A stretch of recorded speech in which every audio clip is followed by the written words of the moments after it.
live with Yeah. Ondrey. Hell yeah. Nice. What's up, man? Yes. Life is good. I have big book. You have the big book. You came all the way from Russia and then China and then Yeah, but And- this time from Malaysia. Malaysia. That's Yeah. where the other one was. Yeah, this time I flew from Malaysia. To get on Kill Tony, and then you got your big book Yes. and you killed it. And it sounds like you're happy about it. Yeah, that's how happy Russian look like. Yeah. Very excited. Cannot stop jumping around. But it's like my dream for last 3 years, I think, to get on and to do kind of well. But I am not perfectionist, but the guy who always wants more. So I think the problem is, I don't know if it really was a bit short, or it's because of my adrenaline rush and I just forgot half of things that happened on the stage. Right. But I feel like it was pretty short. Yeah. So that's why I keep signing up. So I want to do longer because I have interesting stories for the interview part. But we were talking about how many black people there are in Russia. Oh, So really? yeah, I have stories about China, about Bali, about many things. Yeah. So And you kind of wanted to get into all of them, but you didn't really have a chance. about some of them, or about doing stand-up in Chinese, and just generally being in Asia for last 8 years. And that's how I would probably get on Secret Show, because Red Band loves Asia. Yeah. So I'm happy, but could be better, you know? So my dream came true, but I want it to happen again and better. Yeah. Same as another dream came true a week before that. I went to Sequoia Park, Okay. and it was also my dream but even longer. Kiltony is just last 3 years, Yeah. and Sequoia, I wanted to see them for 20 years. I remember wow. I was a kid and I saw pictures of it in a book about a little bit about everything. Sequoia Park? Yeah, how do you pronounce it right? Is that Sequoia? in, where is that at? Is it in California? Yeah. Oh, Is it okay. Sequoia? Yeah, it's Came up- Sequoia. Yeah, you said it right. I just didn't recognize what Sequoia was, to be honest. It's very fat tree. Okay. Yeah. Okay. What about the redwoods? You see the redwoods? No. No? They're like two different... Let me show. It's with waterfalls and rocks. This one, Redwood Park? Redwood trees. That's the redwood. Oh, wait, hold on. This is not right. That's the redwoods right there. Well, they look big also. Oh, But sequoias are probably... bigger. Are they bigger, really? Yeah, sequoia. There was the thickest tree in the world is in Sequoia Park. It's just walking around it takes you. Oh, shit. Yeah, look at that fucking thing. Holy Yeah. shit.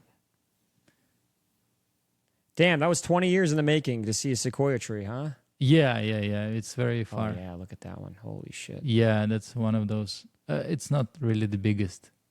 Yeah. When I was a kid, I used to live in California when I was a child. Yeah, you sound like that. Yeah.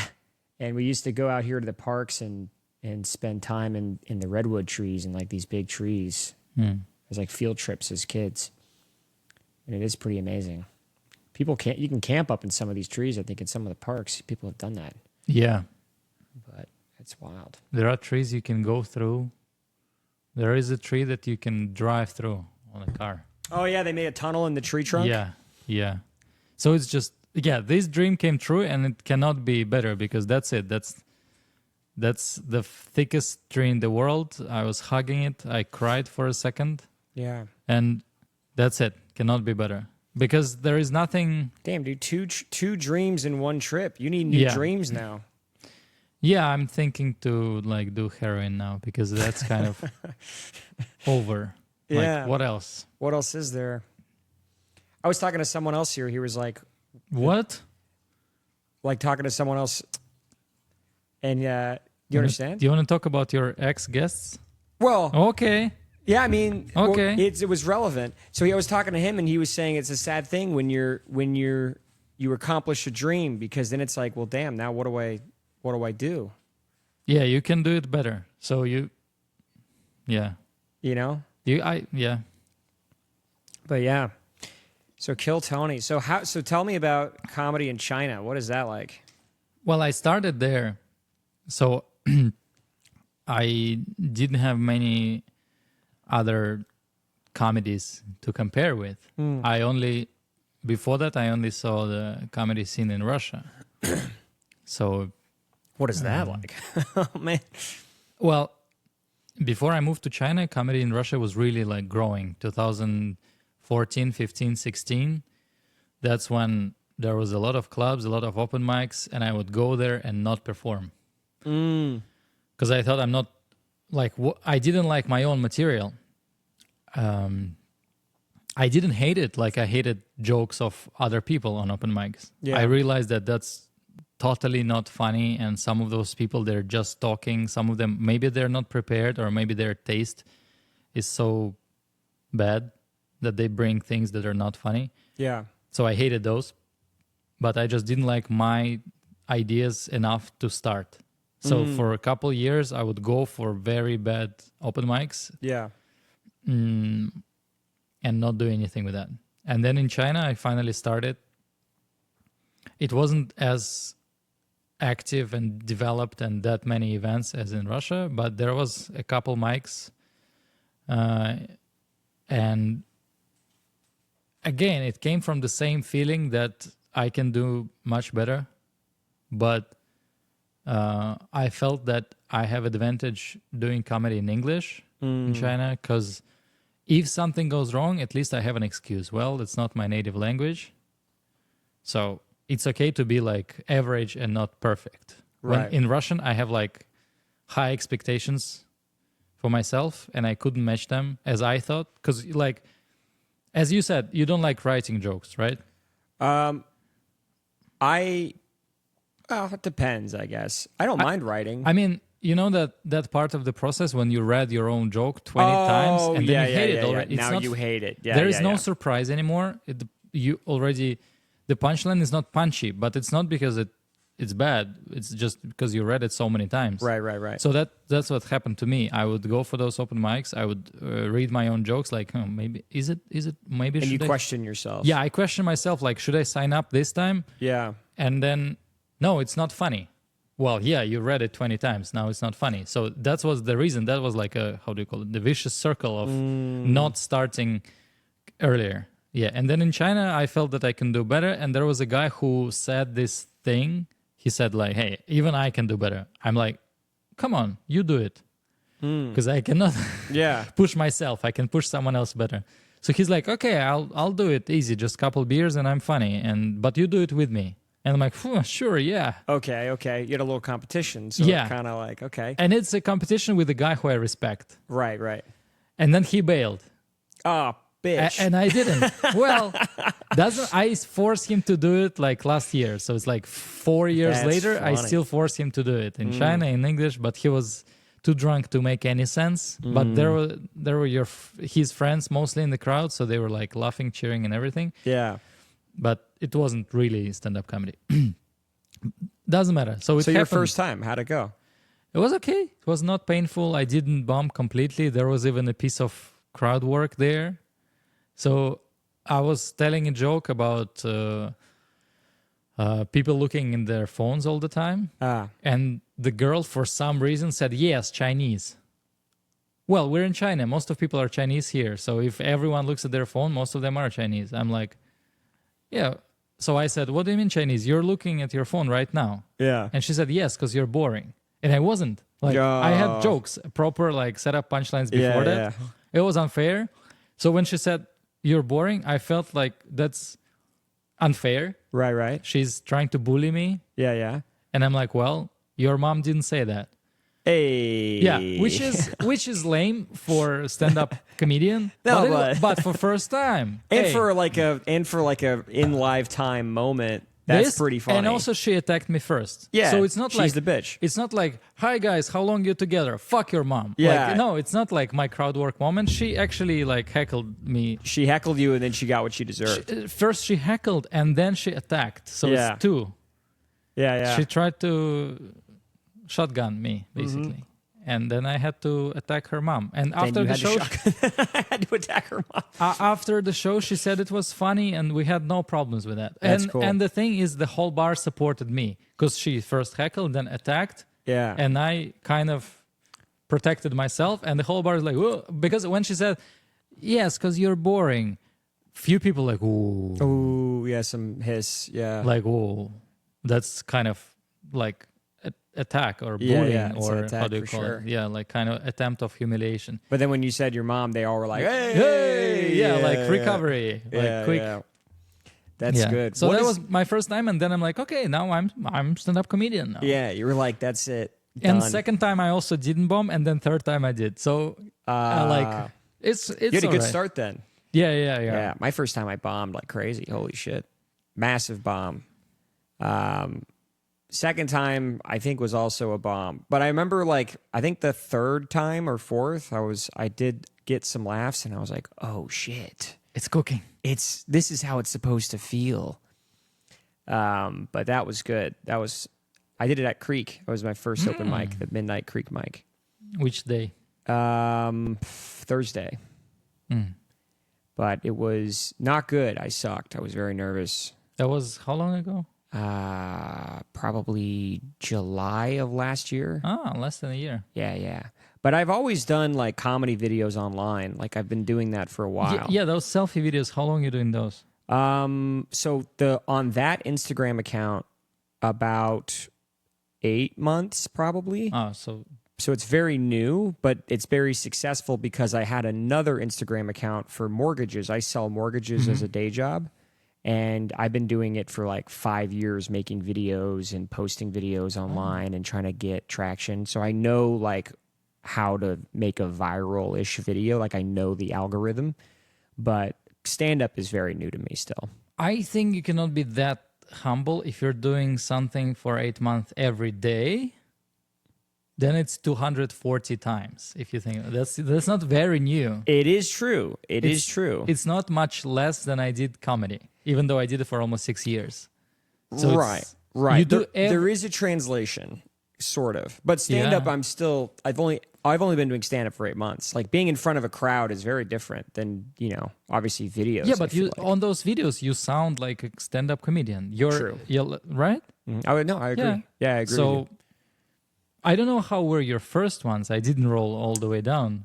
They're not as good. The first one I did that really popped off was I did a video talking about a buddy of mine, and I said basically there was a kid from our high school that was in a gay porn, and half of our friend group was like, we should watch it and see that kid. He was there later or during high school? He was later. So Okay, like we all good. graduated. And then we found out, like, oh, this guy's in gay porn now. Okay. Jimmy, pull it up. Yeah, get that up on the screen. But then half of my friend group was like, we should watch it and see that guy. Like, we should see him. Yeah, that's natural interest. Yeah. And if we watch it's it all interest. together, it's not gay. It's not gay. If each of you guys watch it at home, that's kind of suspicious. It's kind of weird. But then the other half was like, no, that's gay. Why would we watch that? And then so I was like, we should watch it. So we watched Closeted. it. Yeah. And that story was funny. And people were like, this is a funny story. Was it good? Yeah. Was he natural? Well, That joke would sound funny in Russian. Because in Russian, natural means straight. oh, really? So it's like kind of gay pun. Oh, Like, that was he is natural funny. as actor and was he straight in gay movie? Yeah. That's interesting. Natural just means straight. In Russian, yeah, natural. Oh, wow. Well, you could take that then. Use that. That's fun. For what? For Russian comedy that I do a couple times a year? Thanks. How can you go back when you go back? Do they have like other rules around stand up? Like you can't say certain things? Yeah. It's unclear. That's the problem. When they need to find, I guess when those, basically when cops want some results and they cannot catch a rapist, a robber, a murderer. They need quota. Exactly. They will catch a stand-up comedian because it's easy to catch. We literally post where we're going to be tonight. That's so bad. Yeah, murderers and rapists, they don't do that. Oh my God. They're smarter than us. That's wild. So So yeah, so if it's kind of like a light day, they're like, let's go arrest a comedian. That'd be easy. Kind of like that. Or when maybe end of season or something like that, they need some accomplishments. It's not only in the scale of a day or a week. It could be like, I don't know, December, before New Year, we will have a raid and find as many people who supposed to join army or supposed to pay taxes or supposed to register themselves as artists, and they didn't. And get those folks. Yeah. So got it. Are you scared to do stand up in Russia? I'm not going back. I only did it there for like half a year. You're never going back? Not never, but not too soon. I don't have plans. Got it. What made you go to China? Curiosity. I originally I wanted to spend my winter somewhere else. Because I heard people do that. They kind of like it's a verb, zimovat. Yeah. So zima means winter, and to do winter means to spend it somewhere else. To basically. winter somewhere else. To winter somewhere else, right? We kind of say that here. We say like, where are you? People will say like, where do you summer? Sometimes people do that. That's kind of more of a East Coast thing that they do that. But it can be verbed. So makes sense that in America it's to summer and in Russia it's to winter. Yeah. We're different. So so I wanted to winter somewhere else, and a few of my friends went to China before, and I know that it's kind of it's easy to do some little side hustles, and gadgets are cheaper there, and food is fun, and there is no snow. So okay. Yeah. What That's city? kind of good enough. Shenzhen. Okay. Yeah. It's between Guangzhou and Hong Kong. It's the south. In the south. That would be nicer. Yeah. Yeah. So winter there, when I came it was very warm. It was like 28, 30. And then that's Celsius. Right. Yeah. That's warm. For Russian, 28 is warm. So I think that's like probably 75 degrees or something. Something like that. That's like comfortable. That's like, That's like not it's like recent days without the peak hot days. So, but then in a week or two, the actual winter came there. So first I experienced kind of like cool, no winter, but then winter came. And winter there is like plus 13, which is... Still not as cold. Which is Russia. like not as cold as Russia. Water doesn't freeze. Right. And so you kind of wear like pants and jacket. But because it's very humid there, doesn't really matter how many jackets you put on yourself. If you stay outside for more than 15 minutes, it gets through because the air is very humid. Because it's humid. Yeah, it's not very windy or something, but it's pretty... But anyway, I loved 13 is probably like 50 or 40 degrees, something like that, I'm assuming. I don't know. In Fahrenheit. It's like t-shirt, long sleeve, and jacket. Okay. Not winter jacket, but like... Just a sweater. Windrunner. Yeah. Okay. Yeah. Or like two hoodies. Two hoodies. Do not know what that is. 2 hoodies. Oh, 2 hoodies. Oh, I thought you said 2 hoodies. And then XL. Got it. Layers. Yeah. Did someone knock the door? I don't know. Or was it your dog? Might have been the dog laying down. Okay. I think that's what it was. But, so yeah, I decided to stay because it's after 2 months when my tourist visa is about to expire. I'm like, okay, I didn't learn Chinese yet. And would you say you're fluent now? Not fluent, but conversational. I performed in Chinese a few times. Okay, nice. So, and if you tell me there is a mic right now, I would do it easy. So I don't need to like relearn words. I know enough to tell stories. Yeah. That's interesting. So how long did it take for you to learn Chinese? Like year and a half. Yeah. It's not extremely hard when no one speaks English. Especially when you're living there. Because it happens fast. I met a couple people who learned Chinese here. I met a guy who studied Chinese for 4 years. That'd be in tough. the States. It's terrible. And he's still not good. You just got to go there. That's really He's very confident because over time you become confident and you make mistakes with confidence. Because you don't know any better. Yeah. So he learned Chinese from American guy who learned Chinese from another American guy. So it's like second or third It's like hand. telephone, yeah. Yeah. That's the game of Basically, telephone. Yeah. That's yeah. interesting. Yeah. That's, going there and living there is really just ultimately the best way of doing it. Yeah. Do you have like little colloquialisms for like the specific area that you were in that you know that you do and you're Chinese? What? I got to reword that. Yeah, do better question. When you were, are there things in your Chinese, when you're speaking Chinese, that are very specific to the area that you were in?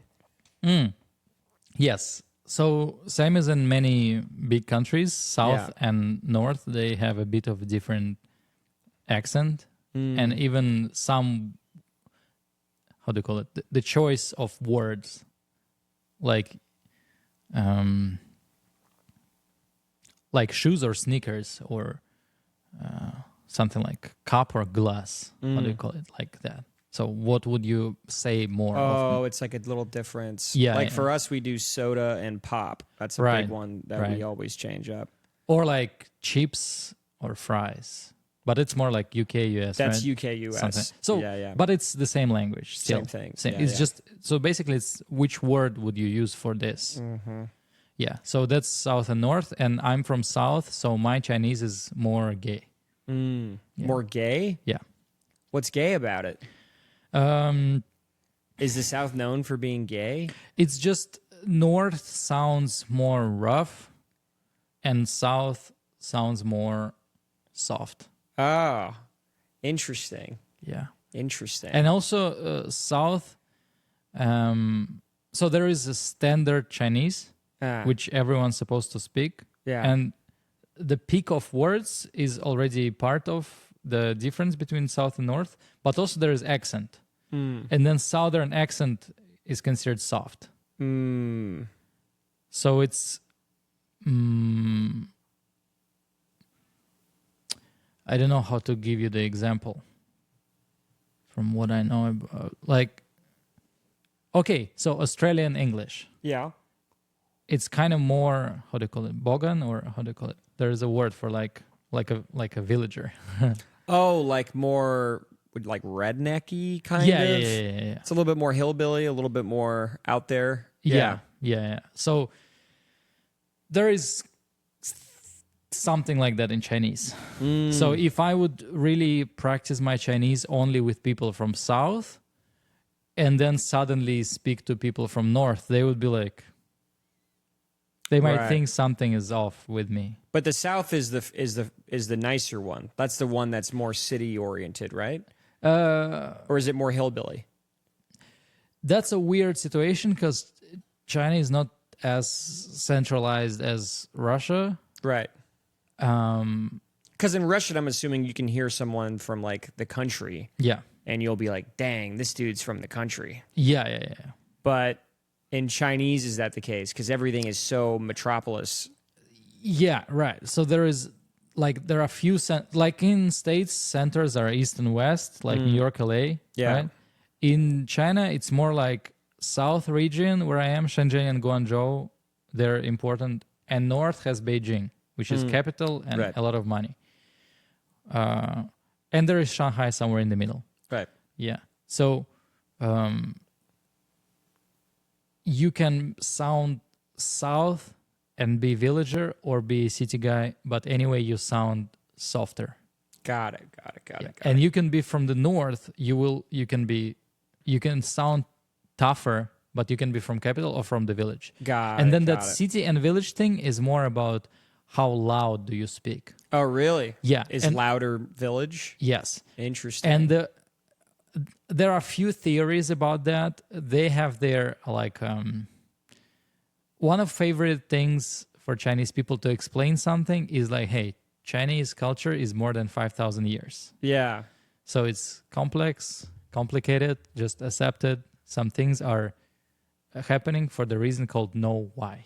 Know why. They can say know why. What is that? What are some things like that they say are just like, Yeah. So why people speak louder? Some people can say no, why, or because it's 5,000 years, or because if I say something quiet and you will have to tell me, sorry, come again. Say it That's again. impolite of me because I force you to ask me to say something again. I thought it was a real estate thing. That's You know what I mean? Like there's in the village, there's more space, or you could just loud and do whatever you want. yeah, that's explanation that I like. So Yeah. people used to speak louder because most of times when they talk to other people is while working in the field. But when so you're in the person city, will be it's- 20 meters away. Yeah. So you have to talk to them like that, and then you bring it into city and speak to someone standing next to you on a train. And there's a everyone million around people. is like, oh shit, those villagers. Yeah. So this explanation kind of makes a bit more sense because That I makes literally sense. met like some of my friends' parents who still spend a lot of time on the field, Yeah. and then they speak same loud everywhere Yeah. You get on the phone as well. You get an interesting insight on 3 different, massively different cultures and some of the more powerful cultures on the planet. Because, like, I'm assuming you don't really run into that in Russia. And people speaking loud? Yeah, that's not No. probably a thing. I don't think. No, really. So I never seen it before coming to China that someone have their phone ringing on public transport, and he'll be like, hello! Really? That's wild. And also they put it on a speaker mode. But That's it doesn't so make people insane. hear you better because you're on subway. So now your phone absorbs all the noise from Everything, around. Yeah. But I bet there's a lot of people who are like, it's because they're from the village and they're stupid. I bet there are people that make that argument, right? They don't. It's very impolite to say that someone's stupid. Right, So right, they right. they would go like this to say You're good. that someone's stupid. They would say something like, "Oh, this person must be coming from the place where this is considered good." That's so PC. God, I love that. Yeah, they have a lot of that, dude. They will say, Yeah. like, let's say you had a few hours diarrhea. They would call it a bit uncomfortable. I was a bit uncomfortable yesterday. Is that something you've seen different here in the U.S. where people are much more open about what they're doing and what's going on? Okay, this is a bad example because in China they would actually say diarrhea. Oh, really? Even Okay. if you're having lunch. They would say, oh, last time I ate what you were eating, I was shitting for a few days. They will say that. Nice. Okay. I And like it's that. not a joke or It's just like anything. that's it's just truth. well, yeah, truth. So that was not a great example, but people like to say a bit something, just a bit something. Yeah. Let's say let's say someone asked me like, how do I lose weight? I tell him, okay, you need to go to gym 3-4 times a week, and he's like, oh, I tried to go to gym. That's a bit tiring. And Okay. but it was a bit is what he said, but what he means it's too tiring to It's do too that. much to do It's that. too much. But what Yeah, he yeah. says is a bit. I got it. I get So it. that's how they speak. What's the starkest difference from that and the U.S. from what you've been? Because you've been here for what, like 2 weeks now? You said 2 months. Oh, 2 months. Okay, Yeah. that's better. So, like, what are some of the big things here that you're like, damn, that's crazy that they're doing that here?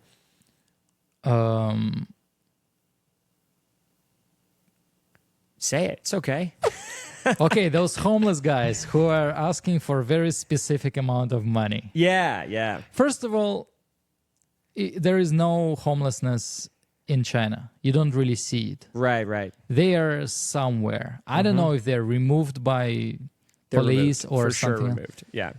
There is just people actually care more about their relatives.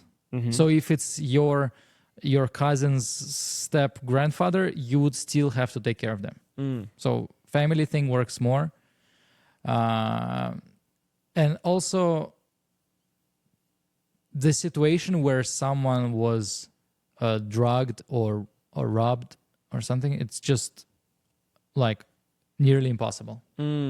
Like a lot of those homeless people in States or in Russia, someone stole their documents so they cannot go back home. They don't have money to buy a ticket. They don't have passport to rent a place. That's it. They're kind of fucked. And maybe they don't have enough brains or bravery to report themselves to police. Like, hey, I lost everything. I need help. Right. So it's mix of stupidity and maybe ego, like Right. asking for help. What about in Russia? There's homeless in Russia, right? Yeah, a lot. Okay. Yeah. Not like, Not like here. honestly, less. Okay. Yeah. We have a big homeless problem. Like, we know it. Yeah. We definitely have a problem. Which for sure. is, I heard about it, but I didn't know it's literally a lot. I couldn't imagine there is more broke people than in Russia. Yeah. Okay, that's my cultural shock. I think the thing here is that we like what you said, we don't really have any solution for them. It's just like you don't have money. There's no public system to take care of them that has enough funds to actually do it in a way that does anything that's meaningful. So it's almost easier for them to live in the street, which is fucked. It's not a good system, but yeah, it's just kind of shitty. Then, yeah, the thing is they become like almost like a caste, like in India, you know? Oh, The untouchables. Yeah. And then there is no way out of there. You can only go down, but you cannot go up from there. And then you kind of coexist and pretend to be modern society, but you still have this system where this guy touches the bottom and then he stays there. It's a good point. Yeah. Because it is true. It is kind of like a caste. It's like they're just in their own world over there and everyone doesn't touch them. But yeah. And they come to you and like, hey, you got a $4? I'm like, 4? Why 4 exactly? Well, yesterday guy asked for 46 cents. Oh no, 64 cents. I'm sorry. That's important. But I know that it's just his unique selling proposition. Like it's like those guys who have creative reasons to collect money. Right. Same problem. It's a sales thing. It's like if I ask for a specific amount, it means that I have a goal in mind as opposed to I'm just not an alcoholic. I'm financially fucking That's smart. a good observation though. Yeah. A lot of people make jokes and stuff about the homeless too. But it's it is a problem because I think we used to have actual institutions in places for them, and then at one point they all got shut down. I think like in the 60s.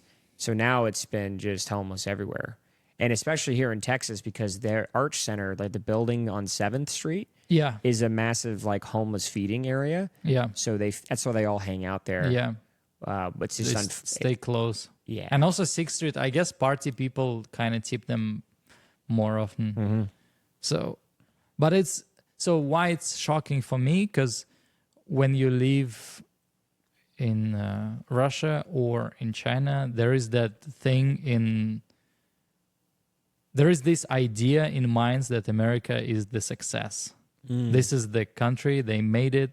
It's great before and again. And, you know, and then you come here and you see that a ton of broke people. Yeah. Yeah. Yeah. That was like first time I came to US was New York a couple of years ago, and same thing, because I stayed next to Times Square because it's my first time. I have to see Times Square. what's up. Yeah, and Times Square smells like pee. Yeah. So that was shocking because you don't feel it when you see it on TV. That's interesting. I think that would be a very. I think it's because again our culture is very centered around business and individualism and like do it yourself and take care of yourself. So any sort of public area is not really treated well. You know what I mean? Because it's not for a business or anything. It's a public area. So it ends up being kind of treated crappily.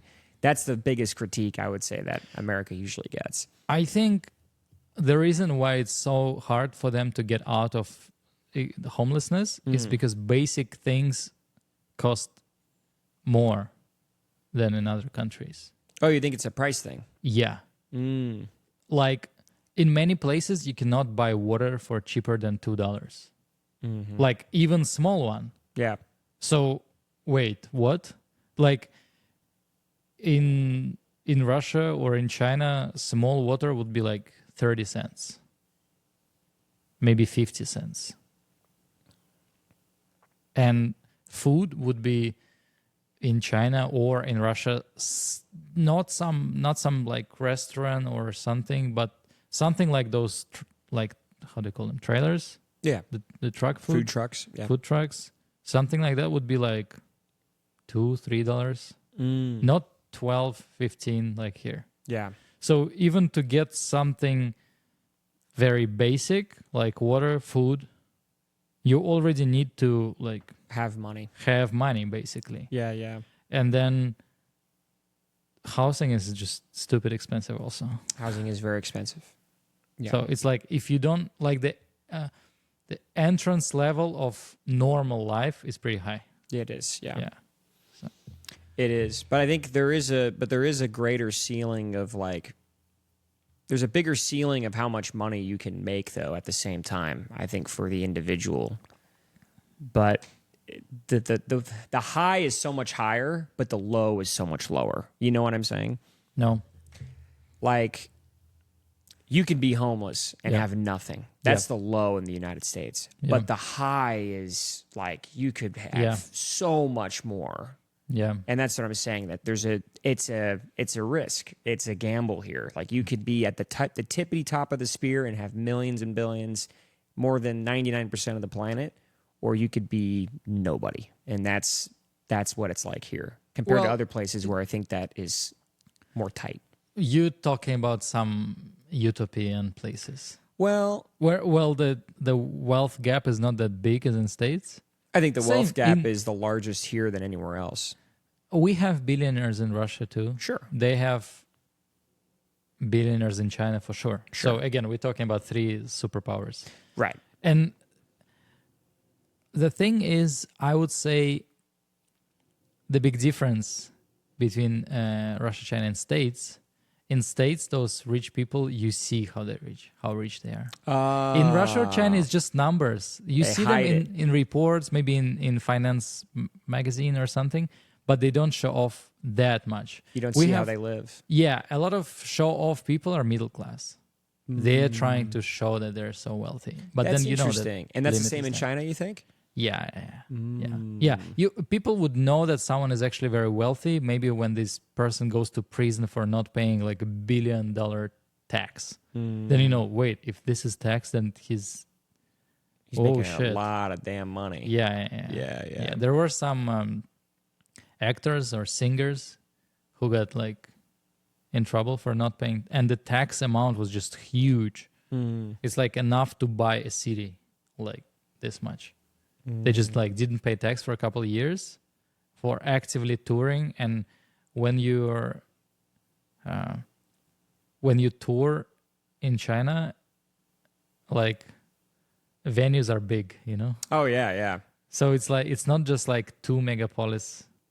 It's like a village can be 1 million people. Yeah, That would be called village. That's crazy. Yeah. Because 1 million is like Austin. Yeah. That is pretty wild. Some countries are a couple millions, you know? Yeah. And in China, it could be village with like 1 Starbucks, That's a couple wild. malls, and a lot of people just living there. Have you been to India? No, not yet. You thinking about going? No, not yet. I think if I get canceled in the rest of the world, maybe I'll go. Maybe go to India? Yeah, like if I need to disappear, then I'll go to India. Go to India. A lot of people talk shit about India too. But For a reason. yeah. I mean, I have friends who live there. I don't understand that. It's kind of like homeless from 7th and 6th Street are the majority of the Is city. everybody. Yeah. And then 10% of city is fine. Yeah. 10% of city is like east side. Yeah. And like, do you feel okay? Mm-hmm. Like it's kind of, I don't know, maybe for me, the feeling of fairness or up to some point is kind of basic. Yeah. So if I know that like majority of this city or this country is in critical poverty, diseases and everything, yeah. I'm like, I better not to see it with my own eyes. Yeah. I don't want to be like the richest guy on the street. Yeah, that's for strange. both for safety reasons and for just my own kind of life Yeah. perspective. And it's easier to tell if you're the richest guy on the street there. Yeah, white. Yeah, it's easier to tell. I don't think there are broke people living in India, except maybe, I don't know, Goa. You know, Goa? Is it the island where like people go for trance parties? Trance Really? is trance music, not. Oh, I used to trance for a second. So trance music. There's an island out there called Goa. Yeah, I think it's India. I'm not sure. I might be not educated enough because I'm in America. Yeah. But I think India would be a scary one. What are the other ones about the U.S.? So you mentioned the homeless, obviously, but is there ways in how we talk or how we act? You mentioned smiling a lot the other day. Yeah, but it's not my first time abroad, so I know that people smile more than Russians. Yeah, Russians Generally. definitely are like, yeah. I would say that America is not only about smiling, but also about the small talk being not that small. The small talk being not that small. Yeah. So you're saying we don't small talk too much? No, it's not that small. It's actually talk. Like you say, "How are you?" Yeah. Some people respond, and then they say something else. And you guys don't do that? Not with cashiers. They wouldn't say what you've been up to today. Oh, okay. Or like, how was your day? You just say hello and then move on. Yeah. Yeah. Hello. Baka. Thanks. Just, Baka. Yeah. Yeah. And but the opposite side of it is taxi drivers, Uber, Lyft, whatever. They have more opinions. Like in Russia or in China, they're all the same. It's like a caste. They will say exactly same thing. I got. I don't know. Maybe they listen to the same radio or something. They are exactly the same In Russia and China, but not here. Here, because it's different people doing Uber, Lyft, whatever. Yeah. It can be their side hustle. Where in Russia and China, that's their job. That's their job. Yeah. So they're much more vocal about their beliefs and what's going on in their lives because they're seeing you as an equal. Yeah. Yeah. I talked to a guy last night. He was driving me. I'm thinking to turn that into a bit, but for now the thing is he's Mexican, but he has kind of Eastern European accent. And I first told him like, "Wow, you sound just like my friend from Serbia or whatever." And he's like, "Oh, my first roommate was Russian." And I'm like, there you go. His first time living abroad, his first language partner was Russian. Yeah, was Russian. So there is a guy who looks Mexican. Yeah, But he sounds like me and even more kind of. And it was because of his first roommate. Yeah. He had some bleed over. Yeah. So I would say taxi drivers here, they're more, they have more personality. And generally people have more personality. It's not like just this guy goes to this social group. This guy is this social group. Everybody's kind of mixed. Yeah. That's a benefit. That sounds like a good thing. Yeah. So But even in China, you think that's not the case. Taxi drivers are all the same. Exactly same questions, exactly same position on things. They're like, oh, Russia, Putin, very good. Oh, all of them. And like they would ask you exactly the same questions. I made jokes about it when I'm in China because other foreigners have the same experience. So all taxi drivers, they're basically letting you fill the form. Like, do you like Chinese form? Do you like Chinese food? Yes or no? Do you like Chinese women? Yes or no? And then they're just kind of checking the box until you get there. Yeah. Exactly. Can you eat spicy? Yeah. And then okay. Yeah. That's interesting. I wonder if they're all told to do that as a way of like getting to know their customer. Well, they don't do tips, so I guess there's really no reason. Yeah, there is no tips in China. Yeah. In Russia there are, but it's not as. Yeah, that's another shocking thing. The tip culture. By the way, yeah. Yeah. But I heard that 5 years ago it wasn't that much as now. it's gotten a lot worse. So like, I think what used to happen and how the world I grew up in was haircuts, restaurants. That's where you tipped. Massage? Well, you don't go massage if you're... Yeah, I was a kid. I never did that. But haircuts, restaurants, you tip. And that was pretty much it. And then the whole like driver culture, like, so what do you call it? Like getting food, Uber Eats, DoorDash, stuff like that. That's called delivery. Yeah, delivery. That shit started popping off. And when that popped off, then they all started asking for tips. And then the food trucks, the food truck industry blew up. And they started asking for tips. And it's like, look, man, you're just giving me the food. Like, if I'm at a restaurant and I'm sitting down, you give me drink, I talk to you about the menu, you bring you bring my food, you ask me if everything's okay. Like, that's a service. Yeah. So like, I get tipping you, but if I stand there and say chicken and then you hand me chicken and then I leave, I don't understand why I give you 20%. Yep. It is kind of bullshit. Yep. I don't. Yeah. And I stopped. I had to but they know that there's a part of us that's like, oh, we got to. And I think this has to do with what you were saying earlier. I think America has a massive, when you're a young person, your first job here is going to be service industry. Yeah. You're going to work in a restaurant. You're going to do that industry. And then you get indoctrinated into people should tip me. But then you grow up and you get a bigger job or something else. You revolve, but you still have that sympathy for the guy at the bottom when you were there. Yeah, because I was like that. Exactly. So when you go to these places and the guy flips the iPad and says, I want my tip, you see yourself in that guy and you're like, I remember being that guy and wanting that tip. And then you do it. But there's a part of you that needs to say, fuck that guy. You know what I mean? There's a piece where you need to say, shut that up. Easy. Yeah. Yeah. Because I never worked as a waiter, so it's easy for me. Exactly. And that's one thing that we all say, like, oh, everyone here should work as a waiter once. I think it's a huge piece of the culture. Yeah, I heard people saying that working in service industry is school of life. Yeah.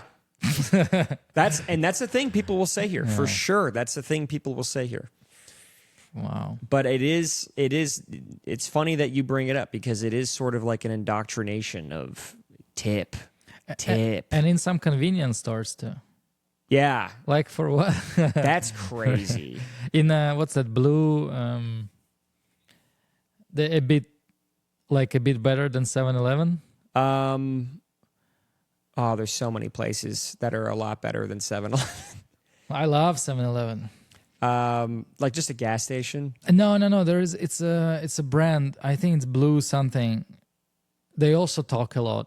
And they sometimes, I don't know, looking creative for kind of queer cashiers. Blue. I don't know what this is. I think the logo is blue. Maybe the name is not blue. Was it downtown? Yeah. I can find it on the map. Wait. Yeah. Otherwise, I'll be rubbing my brain. Yeah, find it. But it's Okay. Any sort of convenience store. I'm like, I don't like that. We have to tip for this. It's definitely a topic that we were all talking about because it is bullshit. Is it a part of capitalism? I think so. I think it's just they know that sometimes you'll do it, and they know that if they put it there and say leave a 20% tip, and if you have to go to the custom tab and type in 0 the whole time the waiter is looking at you typing in 0. And it feels bad to be like, I'm not going to give you that money. They're leaning on the fact that it feels bad. They're kind of looking. Yeah, they're just like, whenever you're ready, and they just stare at you while you're going custom 000. Seriously, when they look, I have no other options except choosing 0. Like, it's my privacy. It's my choice. But if you want to push me, even more than just showing me that iPad with 1525. If you want to like look at it like that, I'm like, I'm smiling and pressing 0. That's and funny. Let him see. And the place was called Royal Blue Grocery. Royal Blue Grocery? Okay. Yeah. I've heard of that place. Yeah. They're kind of more expensive than 7-Eleven. They don't have these basic options. They don't have like $2 coffee, I think. And for some reason, there's tipping. Yeah.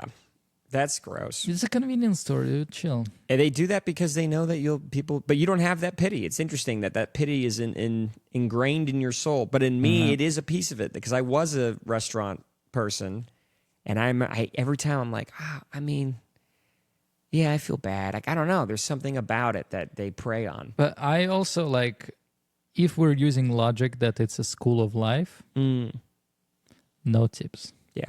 As soon as possible, get a real job. Like, if you school of life, what's the lesson? If you keep getting money for nothing, for handing me stuff, does it teach you anything?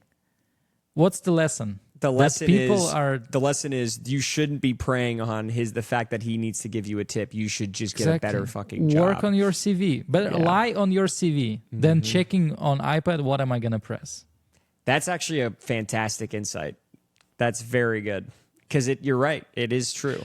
Otherwise, how are they different from those homeless who trying to look as bad as possible to get money? I completely agree. Can you dollar me? That's another cultural shock. The dollar is a verb here. The dollar, yeah. Can you dollar me? That should be a bit right there, honestly. That's fantastic. Is like tipping is actually building...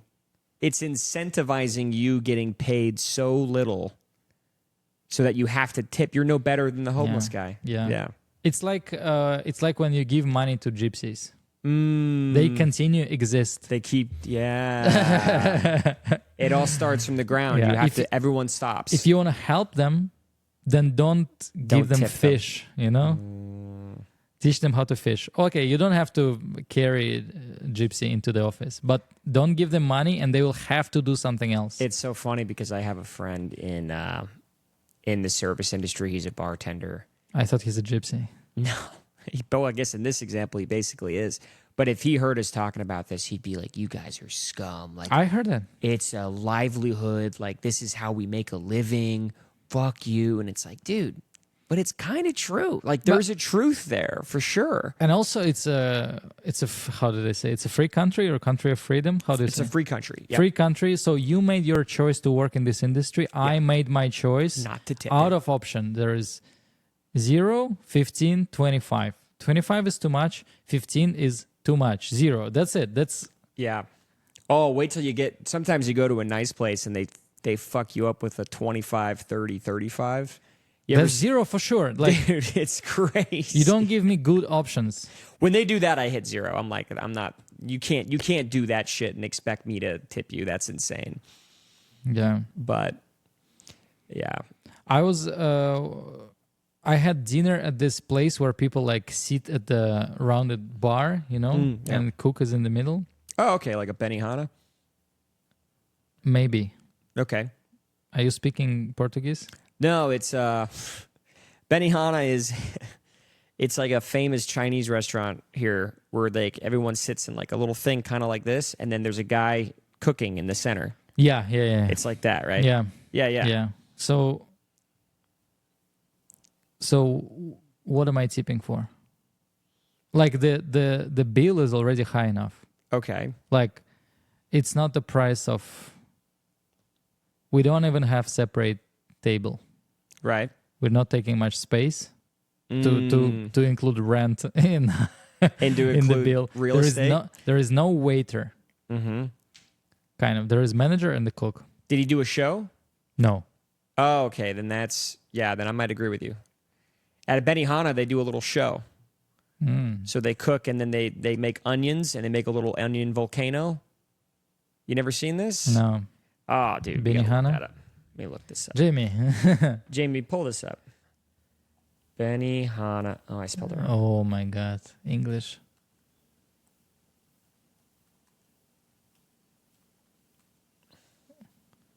Here we go, dude. So at this place, they do a little show. Well, if something is made of onion, that's really little. Yeah, you see that? Makes a little volcano. They put vodka inside? Yeah, some kind of something in there.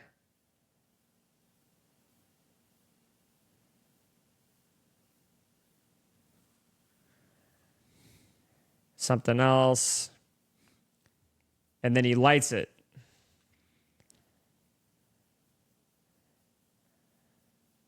It should be fire. This guy's kind of doing it light.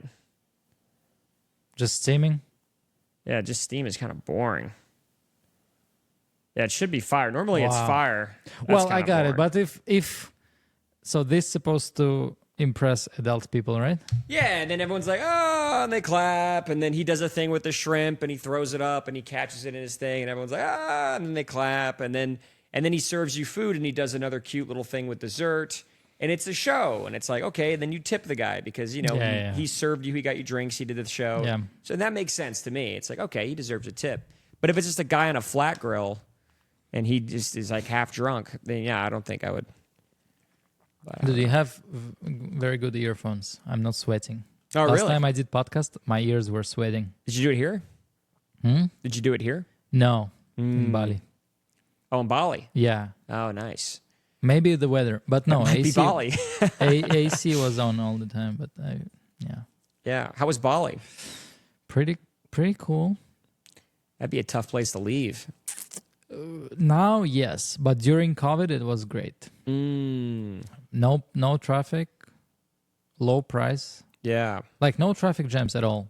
Well, now you'll have to spend like at least half an hour a day if you go around just standing. Even though you move around on a motorbike, Yeah. supposed to be more like maneuverable.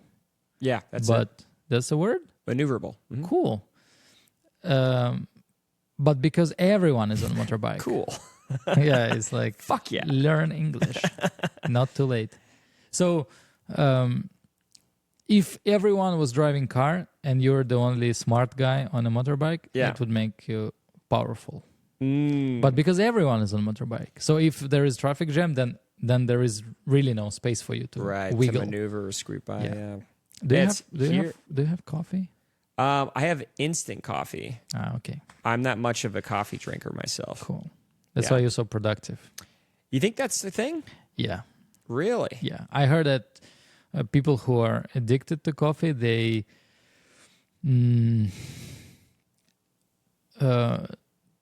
end up doing less things comparing to what they could do if they don't drink coffee. I could see that. I've just always sort of wake up and I'm like, I think I'm good. I love coffee. I think it tastes great, but I just never felt the need to rely on it, I guess.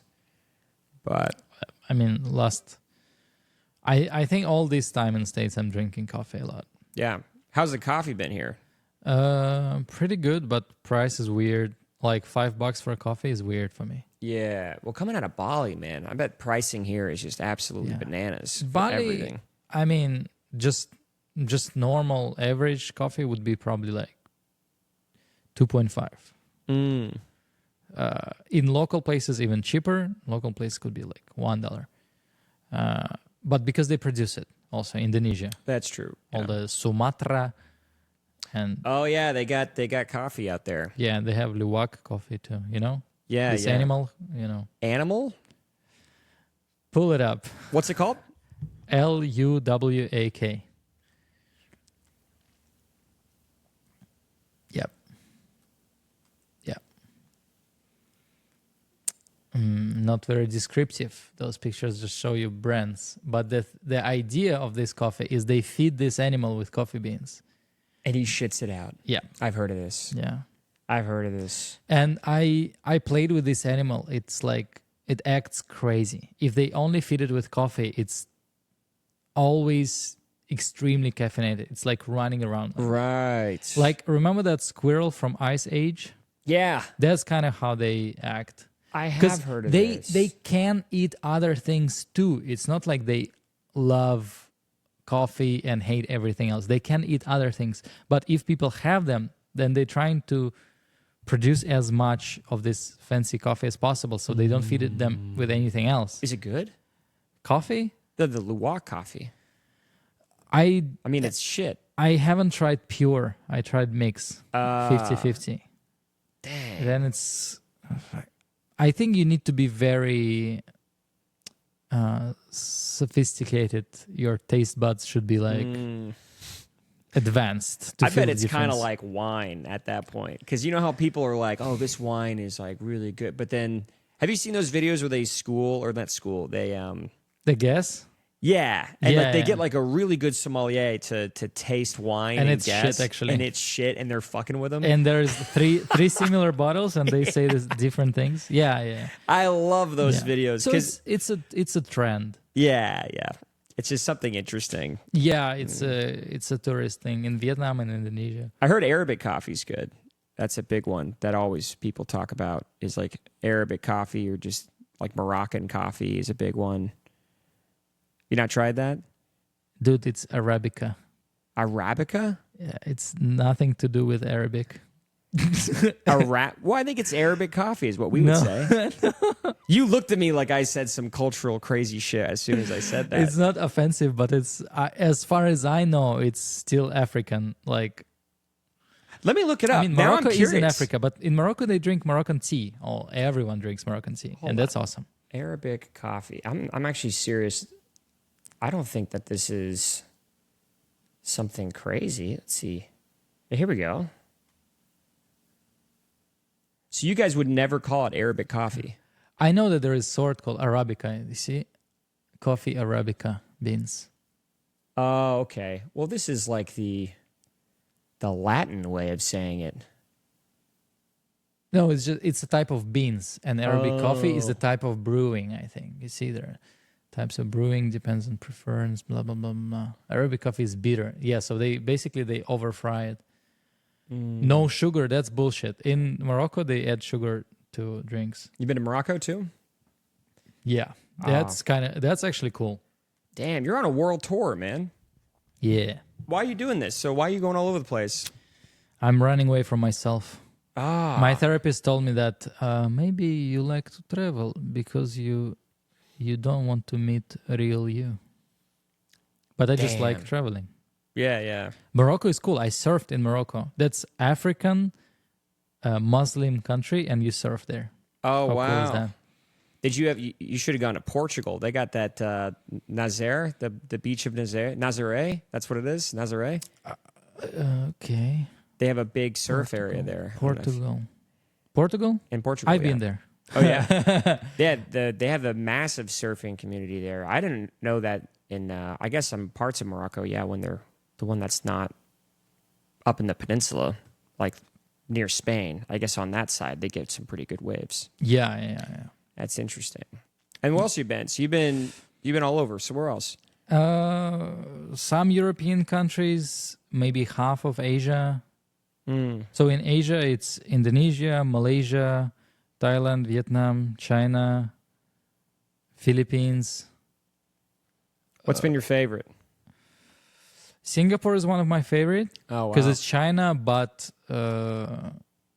like structured, way less chaotic than all other countries. I think it's the most structured. I've heard good things about Singapore for sure. Yeah, but weather it's super humid. So Yeah. it's you either wet because you sweat or you wet because it's tropical rain. You're by the jungle. Yeah. But structure and I like it.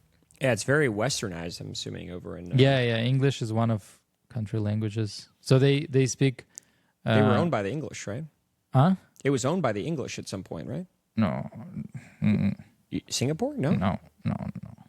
Wasn't it like an English docking spot or... I forget. You're thinking Hong Kong Maybe I'm thinking Hong Kong. Yeah, I know it Hong was- Kong was English for 100 years. 100 years. And then Singapore, I thought, had something to do with the English in World War II. Probably, yeah. I think they separated after World War II or something like that. Yeah, but they're really cool. Yeah. But there is, I guess, I don't know if it's a problem or it's just a fact, and you don't get to judge it. They have way less like street culture. Street culture. Yeah, What does that mean? like way less like subcultural things. So when young people are students, they just look like students, And after that, they start looking like office workers. Oh, so So there's not a lot of like fringy, artsy shit going Yeah, I just on. just didn't know the word fringy. Otherwise, I would use it. Yeah. No, I get you. Kind of like hipster. Subculture. Yeah, Right? yeah. You don't see like goths or like hip hop people. You don't see graffiti on the street. You see that in Russia, right? Yeah. Hmm. Yeah. Interesting. The smaller town, the less of those people, of course, because it's dangerous. Mm-hmm.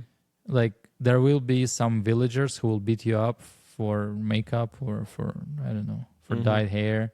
Dyed hair is very gay. In Russia? Yeah. So outside of big Boy cities. or girl? Well, I feel like boy here, it's kind of gay. yeah, but Not always gay. Girls can be blonde, orange, brown, or black. Anything out of that is wild. Anything out of that is please beat me up. In small towns. Yeah. Yeah. Of course, in Moscow and a couple other big cities, people express themselves. But even there, late at night, alone in some remote area of the city. Yeah. Interesting. Yeah. What city were you from? Moscow. Oh, you're from Moscow. Yeah. What's it like growing up there? Okay. It's I haven't seen much of gangsterness of 90s. Yeah. I just heard stories. The most 90s thing that I've seen is when skinheads would come to skate park and beat someone up. Yeah. But I was too small, so they wouldn't beat me up because I was like They'd be 8. like, you're all right, kid. Yeah. Well, they just didn't come to us. Acknowledge it. And if someone is like 15, 16 and they are wearing skinny jeans on skateboard, for Done. example. He's done.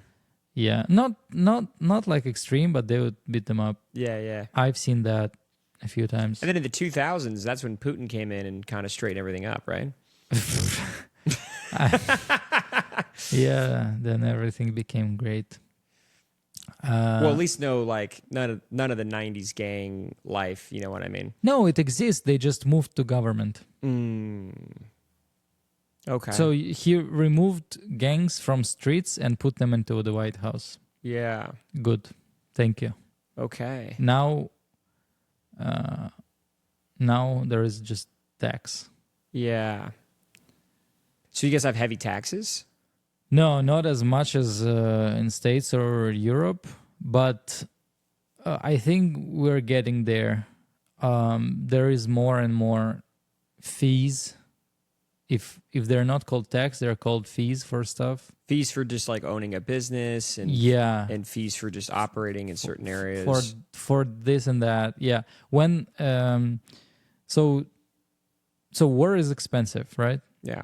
They had to find reasons to get more money from people.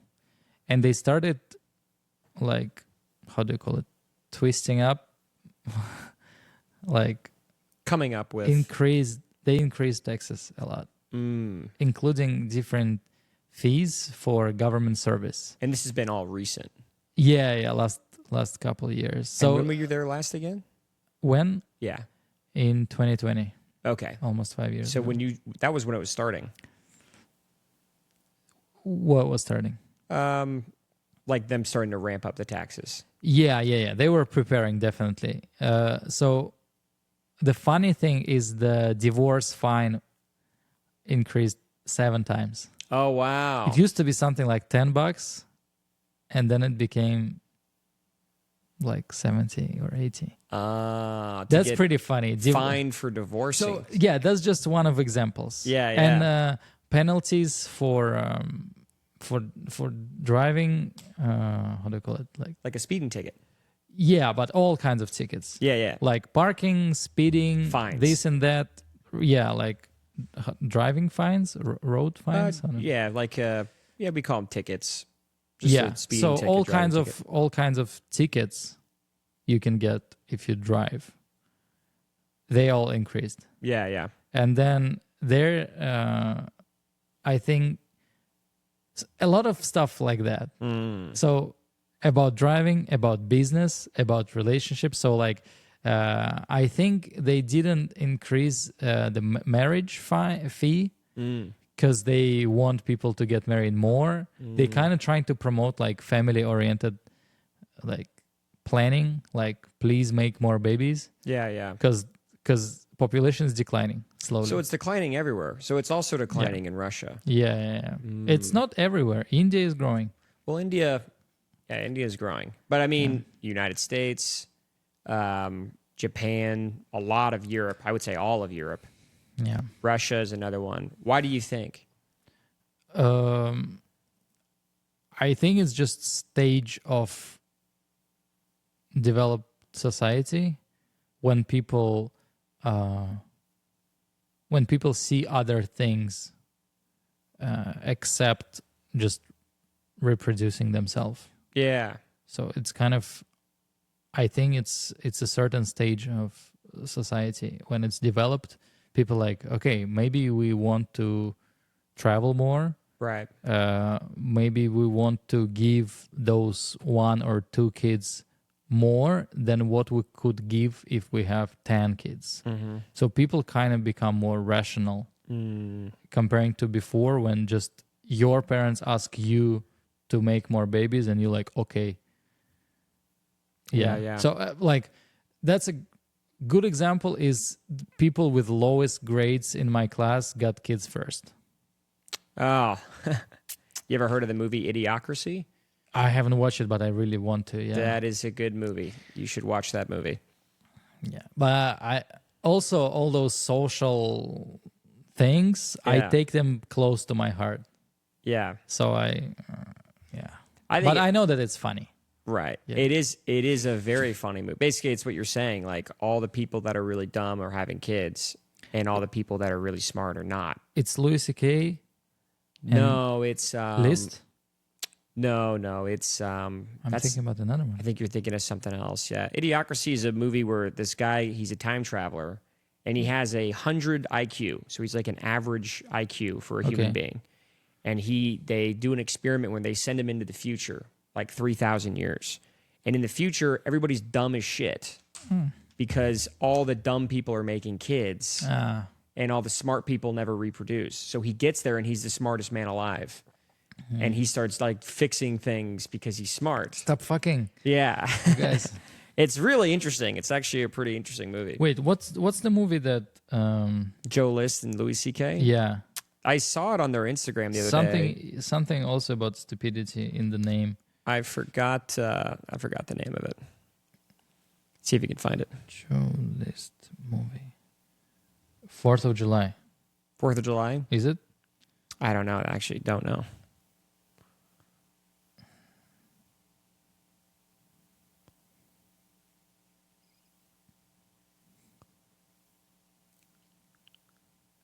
Yeah, 4th of July. 4th of July. Okay, that's my homework. Yeah, I'll watch that one. You watch Idiocracy, I'll watch that one. Okay. But that is a great movie. It is fantastic. But yeah, a lot of people are not having kids. I just think it's expensive as shit is really what it comes down to. Yeah, this too. For me, also, I'm thinking I don't know where I want to live. Well, especially you. Like me, I don't like traveling, actually. I'm the opposite of you. I like hanging out in one spot. Did you have bad experience when you were a child? Did traveling touch you? Yeah, probably. Honestly, yeah. So like when I was going to Brazil, we'd go to Brazil every year. Yeah. And I hated it. For barbecue? No, for the family. We'd go there for the family. I know it. And every time we go there, I'm like, fuck, I don't want to leave my house. I don't want to leave to go to this place. And it takes forever, and the airport's forever. And then I get there and they don't have the milk I like. Like I don't like traveling. Wait, what do you mean they don't have Milky Lake? Well, I like things that I like. And when you go to somewhere new, they have different stuff. Ah. And it's like, well, I don't want this. I would rather have the stuff I know is good and Wow. But you don't seem like that way at all. You're very... I like trying things, yeah. You want to try everything. Yeah. Not everything. That's another extreme. Opposite. That would be opposite of you. have to try everything. Yeah. I have things I like, and I like to try new things too. Because I might get more things that I like. Ah, I see. You're So collecting. Yeah. Yeah. Like, gotta catch them all. Yeah. So Pokemon. yeah, it's like if I decide to settle and I haven't traveled much, I will just settle where I am. But the thought that there is a place that's better will probably bother me. So that's maybe that's the reason I don't so want to you're stop. looking for the best thing that you could find, essentially. Yeah. That's an interesting way of thinking about it. Yeah, same with food, same with coffee. Yeah. Like I keep trying. What's the best food you've had so far? Oh.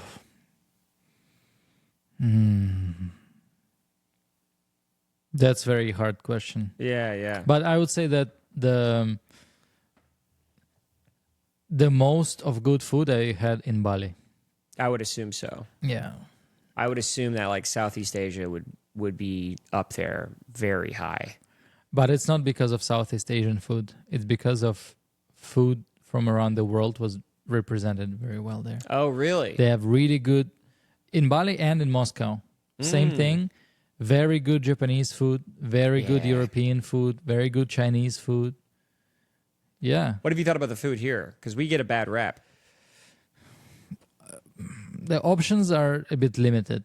It's I feel like it's made for guys like you who like something and they don't want to try new things. Yeah. So it's a lot of Tex-Mex.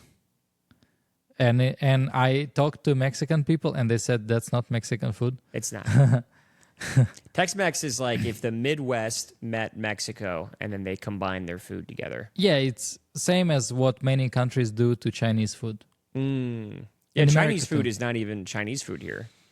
I'm sure you've had Chinese food and you're like, this is not Chinese food. Here Yeah, in the that United happened States. in Indonesia. They make it sweet. Oh, really? Yeah, but they have a term Chinese Indonesians. Oh, okay. So then kind of makes sense. Same with Singapore. They have Chinese food, but most of it will be a bit sweet because it's like translated for other people to like it too. For Malay people to like stuff, you need to make it sweeter. Well, I think here you get some good stuff if you go to the food trucks. And if you can find like a good cultured food truck, then you can get some good shit. Okay, I had very good birria.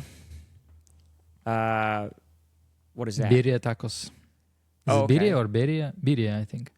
Yeah. Just, Those that you dip into soup. oh, yeah. Those are good. Dude, the Mexican food is good. That is probably high ranking in my food across the planet is Mexican food. I think American food is trash. What's American food? Burger? Yeah, it's a burger. I mean, maybe barbecue. We got like Austin barbecue. Have you had barbecue yet? Yeah. I went to Terry Black's. How was that? Good, but then I found a better one. Ah, where was it? On the other side of the river. Uh-huh. Is it Franklin's?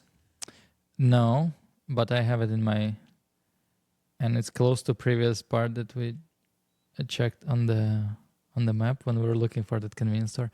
It's called Cooper's All Time. Cooper's All Time. Yeah.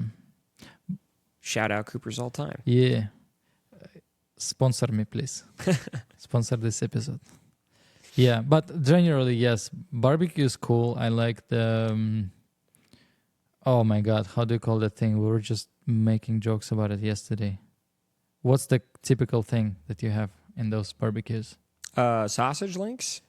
Brisket? No, brisket, yes. Hell yeah, I like brisket. Brisket's very good. Brisket, I like to have brisket, mac and cheese, and jalapeno. Yeah, that shit goes off. That is very good. Woo! And I don't feel that guilty drinking sweet sodas when I'm having barbecue. You see how it happens. Yeah. That's how it starts. I gained some weight in my first couple weeks here. Yeah. Okay, so Austin food is doing well in like worldly rankings. Yeah. But the amount of choices here is pretty limited. It's limited. You can't get like good Japanese food, I don't think. I heard you can, and I've seen a couple places which look legit, but then it's like $60 Yeah. a person. Yeah.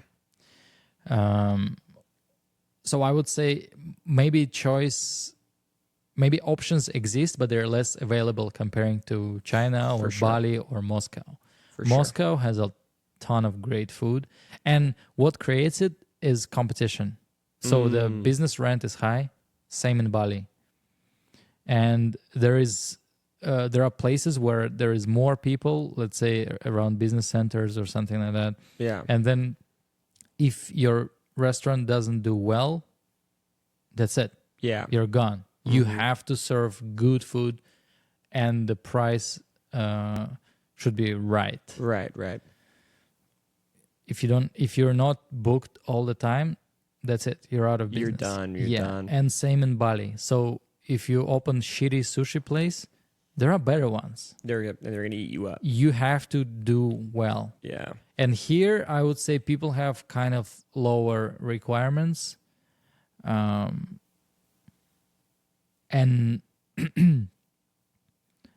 I would say takeaway thing is not a big thing in Russia or in Bali. Takeaway meaning? Meaning like you order, you come, pick it up, go home and eat it at home. Oh, that's huge here. Yeah. And that's one of the things that make people accept less tasty food. Because when you eat it right when it's done, it's better. But if you constantly eat takeaway, or like half of times you eat takeaway, that means half of times you eat less tasty food than other people. Yeah. Which kind of trains your taste to like lower level food in a way.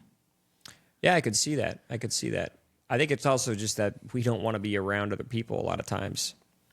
It's also because of homeless people sleeping next to food trucks a lot. Yeah, that's a big thing. Or taking seats there. Yeah. So. Yeah. But I definitely had good food here. That's good. I'm not sure if it's top 3. That's sad. I mean, barbecue is really good, but I also had good. I don't know. Is steak barbecue? No, I wouldn't call steak barbecue. Not pan-fried steak, but like kind of. I mean, if you're putting a steak on a barbecue, yeah, but I don't think I would call that Texas barbecue. Texas barbecue traditionally is like that brisket you had. Yeah, that was smoked in a grill somewhere, like on a smoker, for probably like 12 hours or something. So that's considered the Texas barbecue, is that long process. Yeah, if you put a steak on a barbecue, it's like, yeah, it's a barbecue, but I guess it just feels a little weird putting that next to the brisket art, you know? Brisket art sounds like latte art. Yeah. Like, people get crazy with the brisket art, though. They get wild with it. What do you mean? Well, I mean, there's a lot of like independent stores that open up where one guy's like, oh, I have my own rub and I do my own thing with this brisket that's different, my own personality with this brisket that's different than the brisket down the street. Okay. So, you know, there's different ways of doing it. How different can it be? Well, it can be different in like maybe one guy's like, I put a little bit of pineapple in mine, or another guy's like, I have my own rub that I make. Or what is rub? Rub is like the spices that they dump on top of it, and then they rub it into the meat before they put it in the smoker. You don't call it marinade? You can't call it that, but I think in this particular instance, rub is kind of like what they call it. Okay. And a lot of people use their own chili peppers or spices or whatever. Maybe they have their own garden, and so they have their flair, and it's an art, because to them it's like, this was my personality is in this. You know what I mean? Who I am was put into this. So, yeah, I have to pee. I'll be right back. Okay. Okay, now this is my podcast. Guys, get comfortable. I will tell you some secrets about this guy. So his mustache is fake. His surname is Mclaughlin, but I think it's not real too, because he's Brazilian and not Irish. How can he be Mclaughlin? It's also having laugh inside of your surname. That's too good for a comedian. He also has a few guitars hanging on the wall with hats on them. I think that's also fake. Yeah. place is pretty nice. He put me on the hairy sofa and he sits on the leather one though. It's not very nice. Especially when I told him I have allergy to dogs. I feel like I'm rubbing my eyes because of that. Because I'm on a hairy sofa. But he will only know after he watches this. I also think that his peeing takes too much time. He's probably sitting. Sit down to pee. Like a real Texan. From California. Yeah.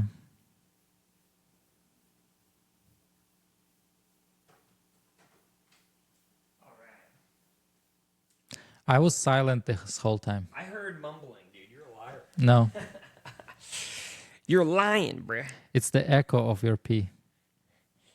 I'm gonna see the clip later, and I'm gonna be like, "What was that motherfucker saying?" Yeah. Was it all in Russian? No. No.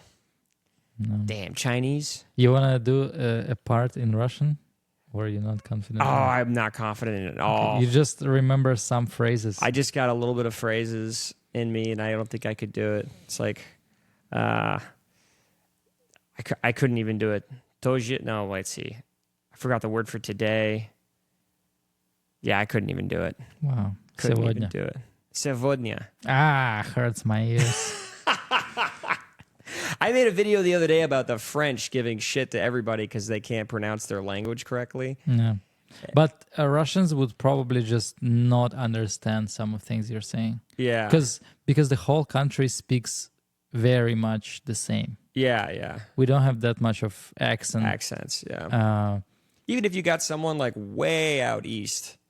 Same. Really? So I heard that was by design, that they did that because they didn't want people to have accents. It was like a communist thing. Is that true? Well, the communist things, they tried to cancel languages of some republics that are now countries. Uh-huh. They tried to cancel Georgian language. Mm-hmm. They tried to put Russian language only in their constitution. And then there was a big protest and they're like, okay, fine, speak your language too. Like also. Yeah. Тоже. Yeah, I know it's so bad. You sound like when American actors speak Russian in movies. Oh, yeah? Like, have you seen Anora? No, I haven't seen that one yet. Watch it. That's pretty cool. Pretty movie. good? Watch it with a girl because there is a lot of. I watch moments. I watch a lot of movies where they do that, and I hear it too. Okay. Where I'm like, that guy's so white, and they just, so American, and they just threw him in and said, read this script. And that he was guy like, is so white. Why does he speak Russian? white was a bad term because I that was wrong. But you know what I mean. That guy's so American and not at all that. Yeah. Would you need some? No, I saw the some spray or something. Yeah, it's for the smell. If there's a smell at all. Okay. Someone farted in here once. What? Yeah, when I was doing the podcast, and I was like, "We gotta fucking." I'd burn the room. Yeah, that happens often in China. Farting? Yeah. Oh, because they don't have any kind of rule or like cultural norm around. People just rip it. Yeah. Yeah. Like. And they're loud? Yeah. Oh, wow. That's great. Yeah. Like taxi drivers can do that. That's great. While you're in the car. Yeah. They can burp and fart and spit. Yeah.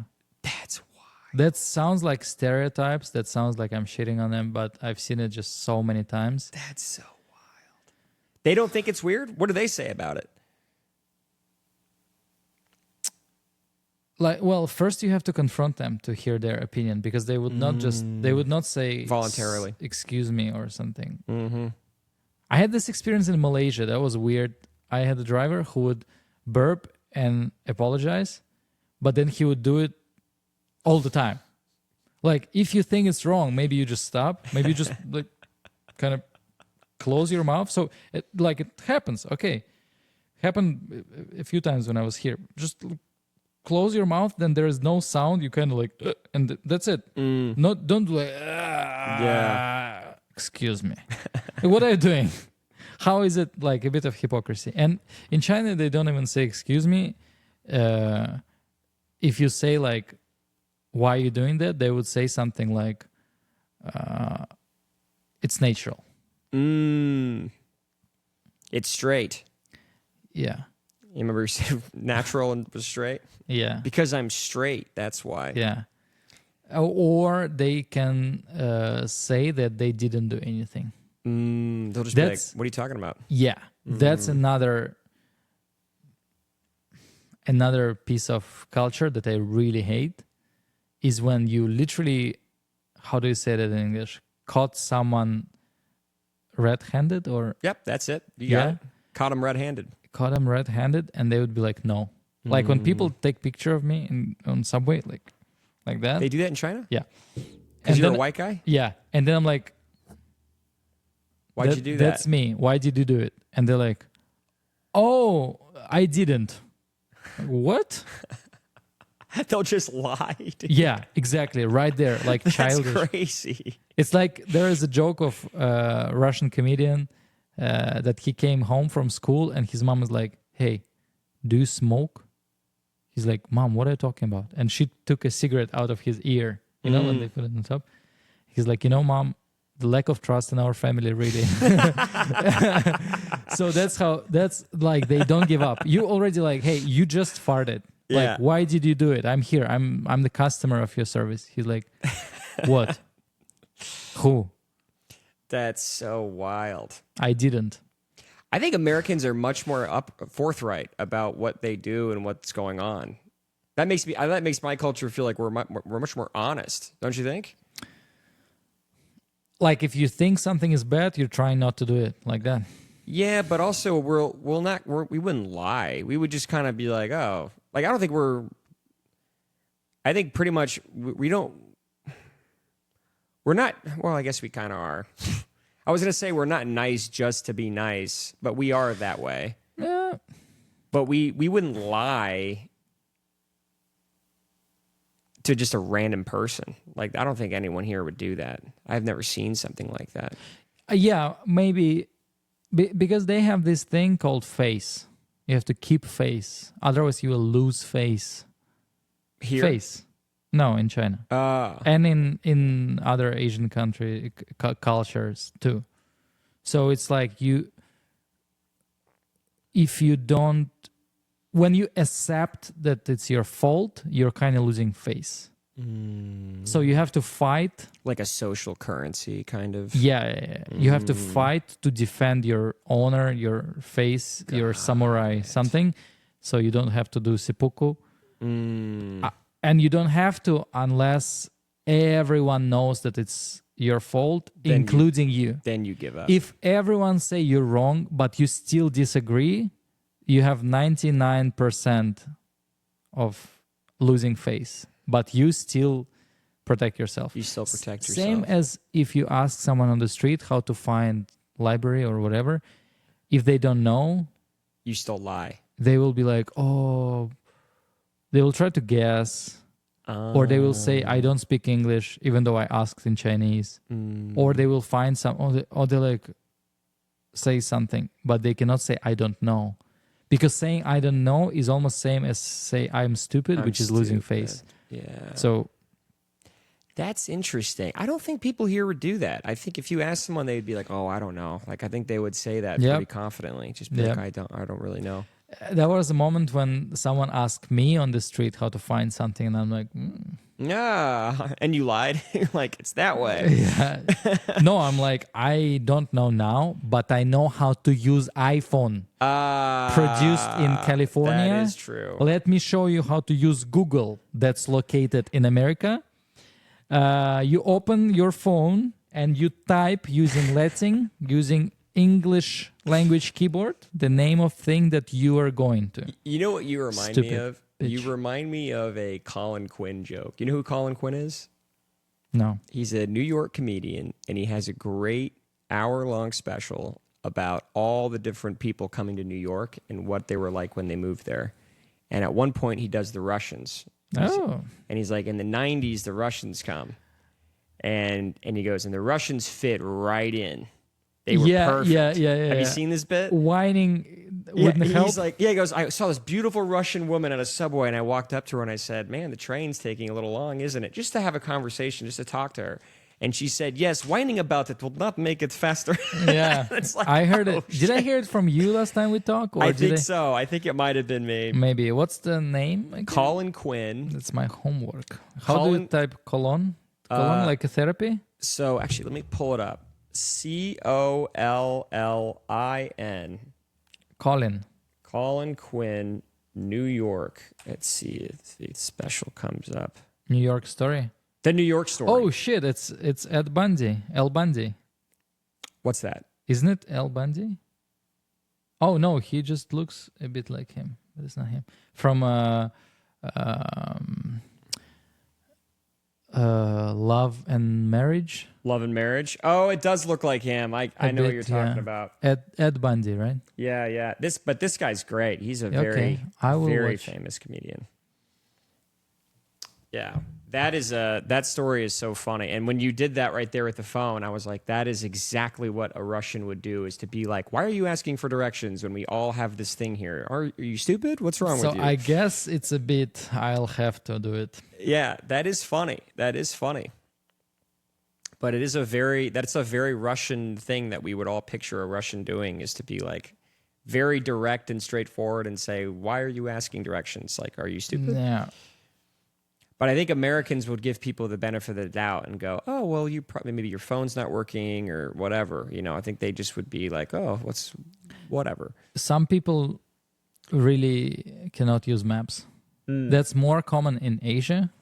I don't know how and why, but a lot of young people, you ask them, like, show me something on the map, and they're looking at it, and like, it's like if I use a code of an app and tell me what's wrong here. They're like, map, how to read it. Yeah. I remember being a kid and having to actually have maps. You remember like real maps? Yeah. That was crazy. I used to draw them. Really? Yeah. And then just you would... out of imagination. Oh, wow. Yeah. That's nuts. To draw a map and then just follow it and be like, all right. Well, I didn't follow. I just created like it looked like a map in Heroes of Might and Magic or like some other game. Mm-hmm. But I did it before I played games. So I didn't know where it came from. But I would say like this is a house of elf and this is the cave of orc and this is and it'd be else. Like a map, and that's how you would draw as a kid. Yeah. I don't know where is it from, but I used to draw as a kid like these big ramps. I did this for a long time. My parents told me to stop doing it. Ramps? What I would do is I would draw, not really a ramp, but it would be like a cliff, and then I would draw a car driving off of it, and then like all these people fighting and like doing little like stick figure fighting on the side of the car. And I got pretty violent, and my parents were like, you got to stop doing that because some of these are so violent. And I was like, oh, okay. But did you draw blood? Yeah. Oh, that's why. That's your fault. That's where it got bad when I got the blood. Like before blood, it's fine. Before blood, maybe that's a view from top. So the car is not flying off the cliff; it's turning. Oh, okay. It's a sharp turn.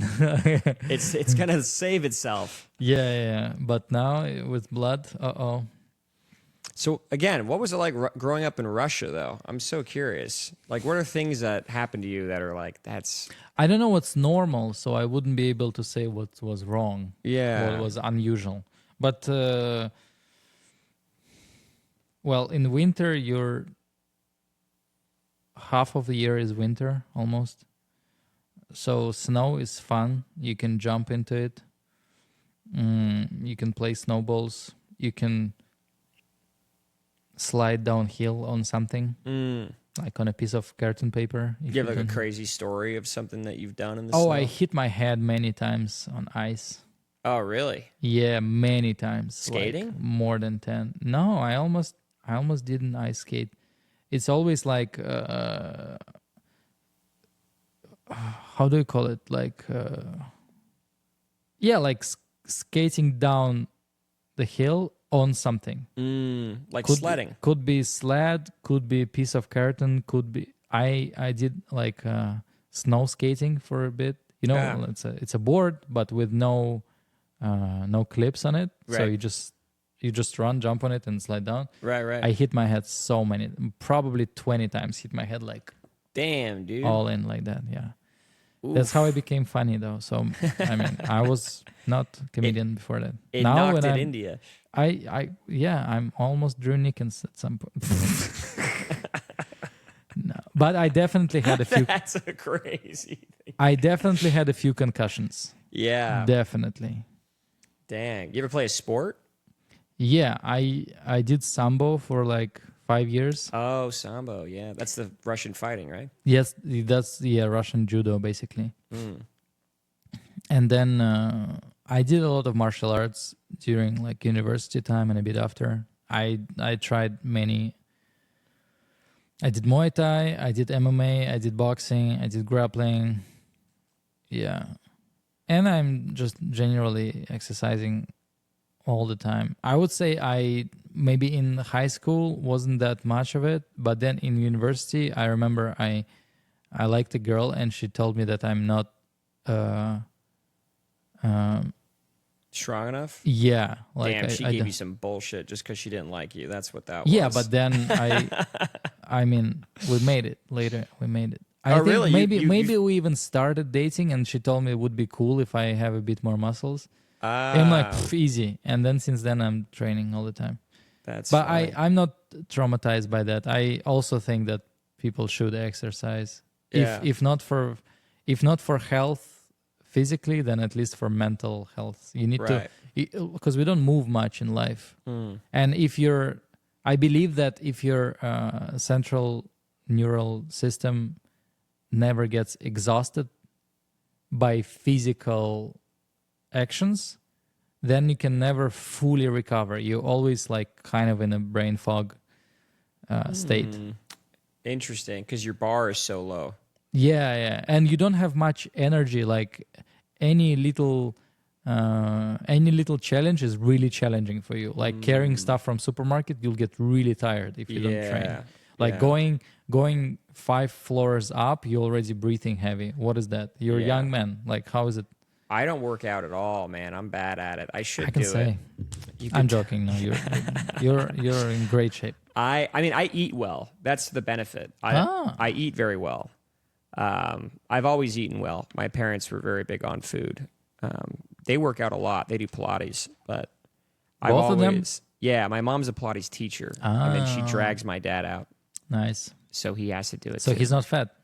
No, they're both very skinny, very Wow. skinny, which is good. And I've been the same way my whole life. I eat very little. Like I eat like 2 meals a day. I only drink water. I drink alcohol. Fucking love drinking alcohol, but other than that, I don't really snack a lot. I'm not a big like gross eater. Yeah. So you don't spend much calories too, right? No, I don't, because I'm so exactly. I I'm not- had big breakfast and I'm hungry again now. Oh, really? Yeah. Dang. You But eat, I have my lunchbox, so have you been working out here? How do you work out here? I go to gym. Oh yeah. Which Yeah, one? Golds. Golds. Okay, nice. So you get a gym membership wherever you go. You're like, all right, I got to get in there. Yeah.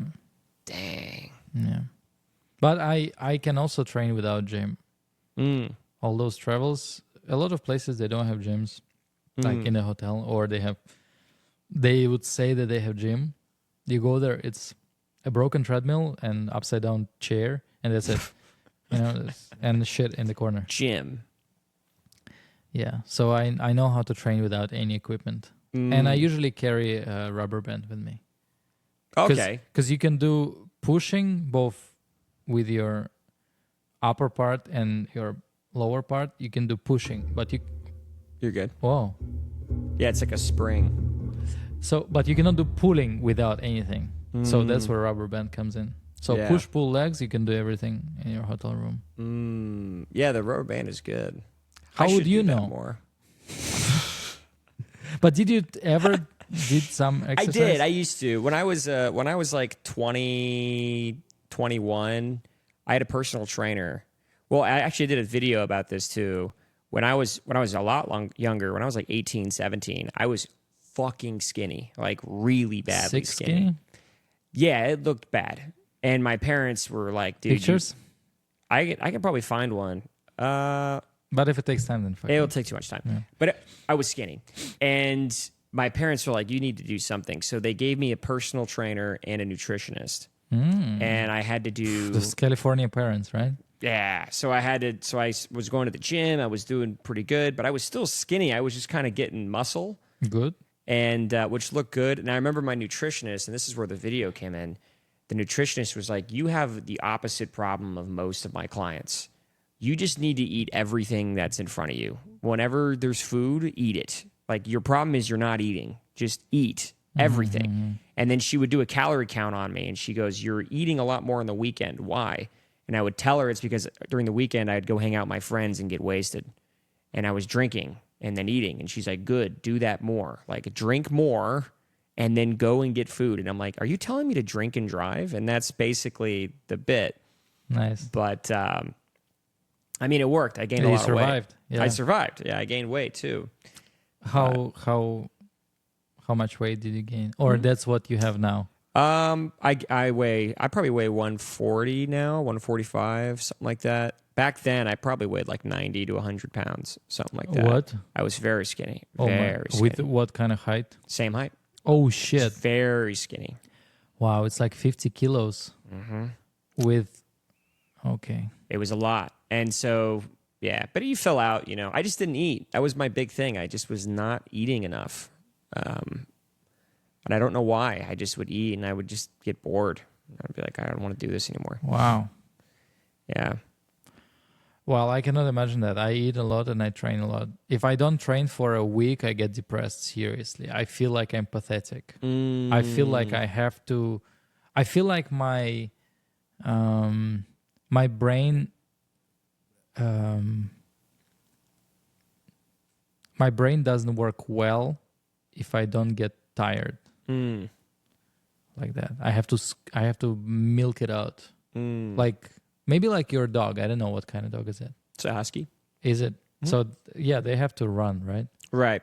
Yeah. So if they don't, they leave less. Yeah. Like that. So I feel like I'm the same. Yeah, I do Have the dog in me. Yeah, got that dog in me. I do feel like there are times where I'm like, damn, I need to do something. And I feel depressed if I don't do something. But it's never physical activity. It's always like I need to do... Like even the comedy thing. I need lately. to make a selfie video right now. I need to make a selfie video. I need to go out. I need to like be a part of something. I get that. And I think that can translate with working out too, where it's like, I need to go work out and do something because that's what's good for me. Did you sometimes miss a day without your selfie videos and feel weird about it? Yeah. So like this last wedding I went to, This last wedding, like you have a lot. Yeah. This last weekend I meant I went to a wedding. Yeah. And the whole weekend I was drunk, hanging out with friends from my life. And we were having a good time, and I didn't do any videos at all. And afterward, I was like, man, I just feel like I haven't done anything that's like accomplishing something. You know what I mean? It feels like I missed a day of work, honestly. It's like I didn't do the thing that I should be doing so every it's day. literally every day, right? Literally every day. I try to do one every single day. And if I don't do it, it just feels... You know, like I broke a streak. Like I had a streak going in like and out. Duolingo. Yeah, exactly. Yeah. Like Duolingo, exactly. And a lot of them are shit. Like I said, a lot of them suck. Yeah. But it doesn't matter. It's just like every day you could have put something out that could have been that jackpot, that could have been that good one. Just a thought or whatever. Yeah, I like that one about apocalypse and spending last day with your family. Yeah. I did that at Roscoe's. I went to Roscoe's and I did that as an actual joke. Yeah. And it did really well. Everybody came up and they were like, we loved that. That was great. Because it's relatable, you know? Because a lot of people would be like, yeah, you got to come back and hang out with the family. Even though it's kind of a boring day, it's like, well, I guess you kind of have to do that. I think that generally the idea of I have to is very relatable to people. And it's everywhere. America, Russia, China, everywhere people feel like they have to do certain things. And especially under some circumstances. Like if it's last day, well, I have to go see my family. That's yeah. And But there is a part of you that wants to do something more, but Yeah, and also you used to pretend to be tough, kind of like, oh, I don't care, or like, oh, I will go and I don't know, beat someone up. But then if it's really the situation, like if the plane is really falling, then you're probably actually praying. mm-hmm. Yeah, that's cool. And it is relatable. And then the whole group chat thing, it's like, yeah, I mean, that's probably exactly what would happen. I would just have to go hang out with my family. But yeah, that one was a good one. And that one was just one that I watched a movie and I was thinking about the end of the world. And I was like, yeah, I'm going to do that as my video for the day and then call it a day. And then that one did really, really well. But then there are others I do where I'm like, oh, that fumbled. But do you have some that don't even get 10,000? So what I normally do is I post all of them on Instagram, or not Instagram, on TikTok. And most of the ones on TikTok suck. Yeah. But if there's usually one every week where I'm like, that one was good. And I like it personally, and then I post it on Instagram. You choose by liking personally or by views and comments? Views, comments, shares, and the ratio, but also personally. There are some ones where I'm like, this is just, I like it so much, I'm going to just post it on Instagram. But Instagram is sort of the filter. TikTok is the initial filter. Yeah. I'll put it in there every day. I'll put one on TikTok. And then if it sucks, I won't put it on Instagram. And if it's good, then I'll put it on Instagram. And if it's very good, then I'll put it on everything else like YouTube, X. Why don't you treat YouTube the same way? It's too difficult to every day put a different video from TikTok, YouTube, X. It's too much. Because for me, I don't know why YouTube works the best. Really? The best is I don't get your numbers, but I get more there than I get on Instagram. Yeah. Is it because you're starting your video on YouTube? No, I post exactly same piece on Instagram and YouTube, shorts and reels. And then on Instagram it will get 1,000 and on YouTube it will get 10. What's the content? Piece of stand-up. Ah, okay. Well, I don't know. I don't change anything. Subtitles, everything, like it's the same file. I think it's just amount. Like the other day, I got the first one on YouTube that did well. Like I put all my stuff on YouTube, it gets like maybe a couple hundred views. But when I put one the other day that was an older video I did, and it got 11,000 on YouTube. And I was like, oh, here we go. Here's a blow up on YouTube finally. But I think it's because YouTube knows that I'm neglecting it, maybe, is kind of what I think. Something like that. I don't know. But it is a pain in the ass having to navigate across all these different ones and figure out which ones are the best and which ones are the worst and all that. Well, when you have like 5 screens on your working desk, then maybe it's not that hard. I'm also a huge gamer. I play a lot of video games. Do you stream too? I try to stream too. And do you have like people watching, donating? No. What do you stream for? Huh? What do you stream for? Usually I'm playing World of Warcraft or... for what? Like, why are you doing that? Why you stream? Well, I just think it's fun. But someone's watching? Generally, no. When I stream on Twitch, nobody's watching. So how is it fun? Oh, because you get clips. If you get a good clip and then you clip it and then you post it on Instagram or TikTok or something, then you can get big views. Mm-hmm. And I've had moments, like I did do one where I was playing a game called Ethno Guesser. I don't know if you've ever heard of this. Yeah. Yeah, where you have to guess the ethnicity of someone on the planet. I was playing that game with someone and I posted a clip of that on TikTok.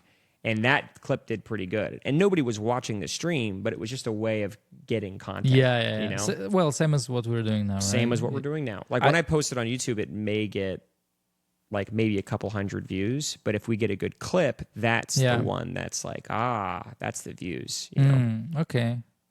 That makes a lot of sense. Mm-hmm.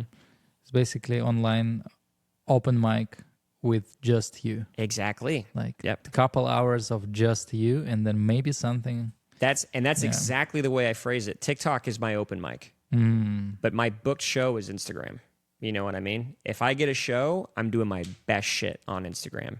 And that's kind of how I think of it. Yeah, and on Instagram, everything you post gets good numbers, right? Or did you remove things that don't gain views? I don't think I've probably removed a couple, but I usually at this point I'm at a point where anything I post has been doing pretty good, which I'm pretty fortunate about. My phone's over there, so I couldn't check. I'm checking now.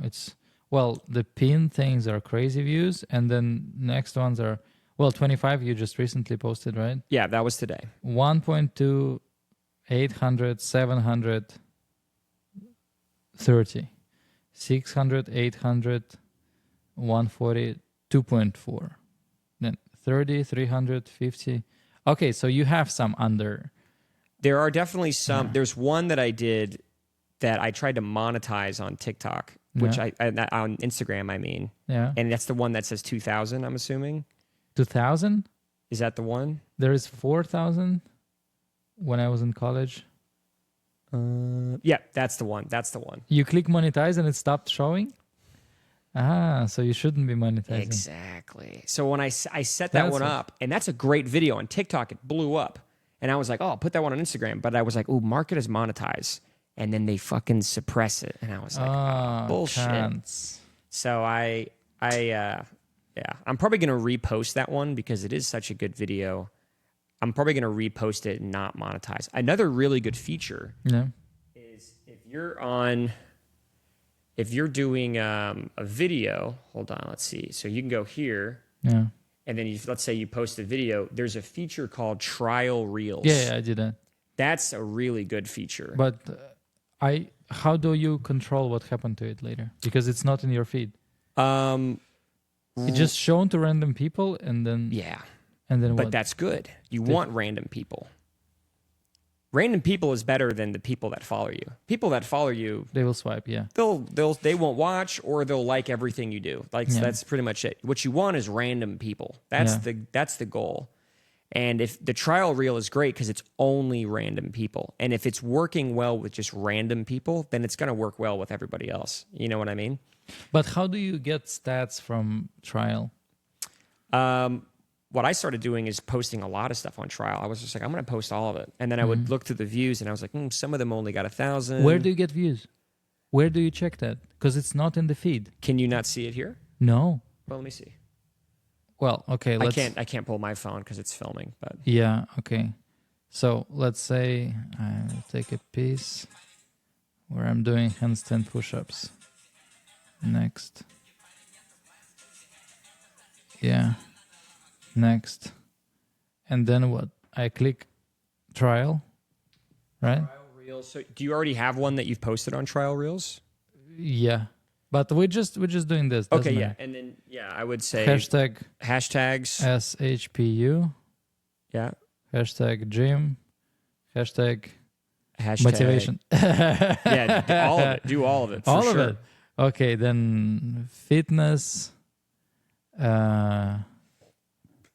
gymnastics. Gymnast. Is it true that the word for weightlifting in Russian is weightlifting? What? The word for weightlifting in Russian is weightlifting? No.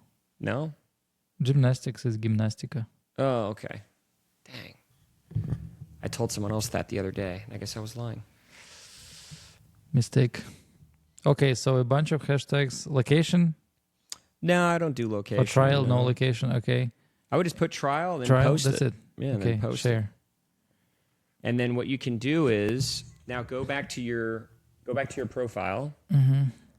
Well, it will take time. Okay. Yeah, and it's sharing now, but maybe we'll see the previous ones. Yeah. Here. And then scroll up. Now the first one, the first thing, the first box. Drafts? Yeah. Draft. Oh, shit. Wow, I never been here. And damn. It should show viewership on the videos that are there. Oh, it's never good. Look at that. Yeah. Do you want to stop the podcast right now? No, but I'm not interesting person. No, it's fine. Let me see it real quick. Yeah, it's under 200. But yeah, exactly this. So what I would do is I'd post them on here, and then whatever one has done the best, or to go open this one. So you have 2 likes out of 200. This one is no likes out of 200. This one is no likes out of 200. Watch that, dude. Watch that. That's me jumping on my skates over another guy who's doing handstand and splits on his skates. Yeah, that is crazy. And reaction? None. That is pretty wild. Because you nailed that shit. And the videography was pretty good too. Yeah. Is there music to it? I don't know. Nah, there isn't. You should add music to that. Oh, wait. Okay, yeah. Yeah, I would publish that. That's pretty sick. And it has a share, which means someone saw it and shared it. Wow. But, I mean, sometimes the algorithm just fucks you too. But that's why I always say TikTok is great, because TikTok, nobody gives a shit on TikTok. Followers, nothing. You can just post anything you want. And that's what I do. I post all sorts of bullshit on TikTok. And then if it gets anywhere, then I'm like, okay, put that on Instagram. My mom watches TikTok to the point where every video online, she calls TikTok now. Oh, really? Like I posted that video invitation to the show that I was headlining, and I think my mom's friend is on Instagram. My mom is too lazy to check Instagram too. She just does TikTok now. So her friend told her that I posted something when I speak with heavy accent, and my mom asked me, did you do this accent on purpose in that TikTok that you posted? I'm like, Mom, I don't have TikTok. I don't have TikTok. She's like, you posted TikTok. Yeah. So now she just calls videos TikTok. That's strange. We're getting to that point. Is TikTok big in Russia? I don't know. Does she live in Russia? Yeah. I think it is because people kind of talk about it like on interviews and stuff. And I think TikTok Shop also works with like coupons and stuff. Yeah. So I guess it's big. Yeah, I really like TikTok. I think it's a really great place to fail, like I said. I mean, I think it's a great place to just be creative without judgment. Instagram is too... Everybody's like, oh, I hope it's okay. It's like you need a place where you can fuck up and nobody gives a shit. You know what I mean? Yeah. And that's what that is for me. And without that, if they ban it, it's like, fuck, what do I do now? I have to find something. Where do I fuck up now? Where do I fuck up? On YouTube. Yeah, YouTube is not a bad place to fuck up. But I want to post... Because people swipe on it a lot. I have more views on it. On YouTube? Yeah. Yeah, on average, my videos get more views on YouTube. So I think people swipe shorts like they swipe reels, and maybe they finish watching more. So maybe YouTube audience is a bit more kind of invested. Yeah. YouTube is still a weird place for me. I'm just sort of anything that I've had done that's good, I'm posting it there, but it's still not doing great. But that's why I wanted to do the podcast, is because the podcast on YouTube, I think that YouTube wants longer form content. They kind of like that, and the shorts, they just kind of had to do it. Yeah. You know. Yeah. But so YouTube is still something I'm breaking, and then there's X, and X is just... That's a whole other thing where I'm like, I don't know what to do with this one, because I'll post everything in there and it's just 100 views, no likes, no comments, no shares. And it's like, what am I supposed to do with this? Just people in the office of X. Yeah, just staring at it. 100 people, that's next. It. Yeah. But do you edit quickly? So the strategy I have right now is I don't want to edit at all. So I'll do the video and I'll talk. And then I just put subtitles and I'm like, send, done. I want it to be as little editing as possible. Do you do subtitles manually or you do No, TikTok does it automatically. Whee! Yeah. So it's really nice. And it does it correct? Does it correct, yeah. Sometimes it fucks up a word, but it's like, it's not a big deal. But yeah, TikTok. Wait, so you save your videos from TikTok or what? When you post on Instagram, it doesn't look like it's video from TikTok. It is. So what I use is I use a device that will remove the watermark. So TikTok leaves a watermark on your videos. Yeah.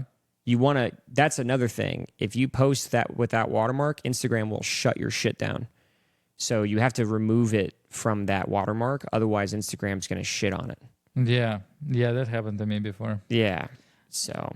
And vice versa. I downloaded video from Instagram and it put a watermark on it. If you That's, download your own video, fuck, it's my video. Why would you?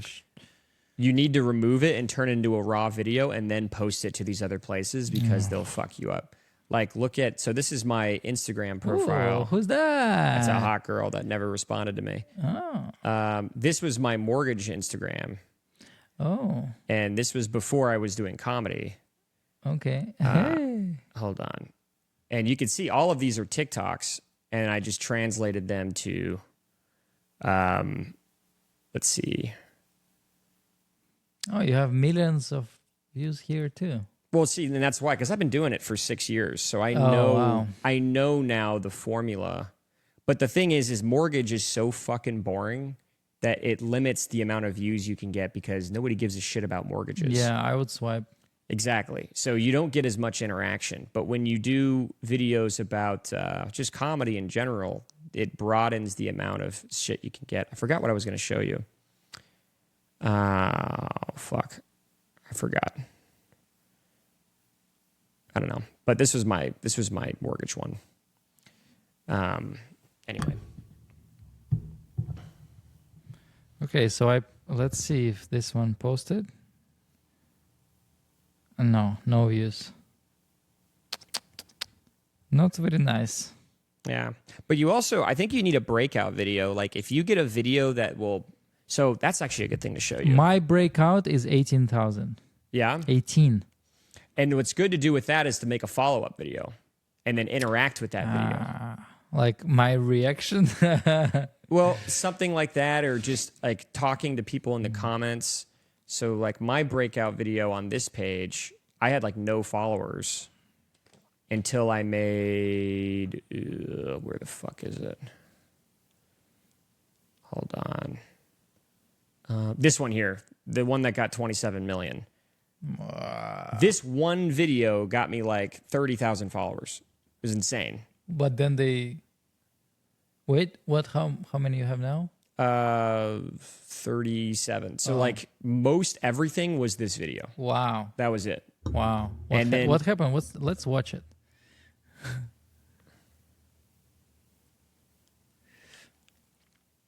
Oh yeah, I watched that. Okay. I watched that. But the reason why I think it blew up so much was because Mustache. the mustache. No, it was because there were two groups of people who were like, that's not funny, you shouldn't laugh at that, that's fucked up. Yeah. And then the other group of people who were like, this That's is funny. so funny. You know So what I mean? Polarizing. It's polarizing. People cannot not comment. Exactly. And I did another one that was kind of like that. This was from the podcast. I don't know if you saw this one. This one was hilarious. Let's watch it. No problem.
Wow.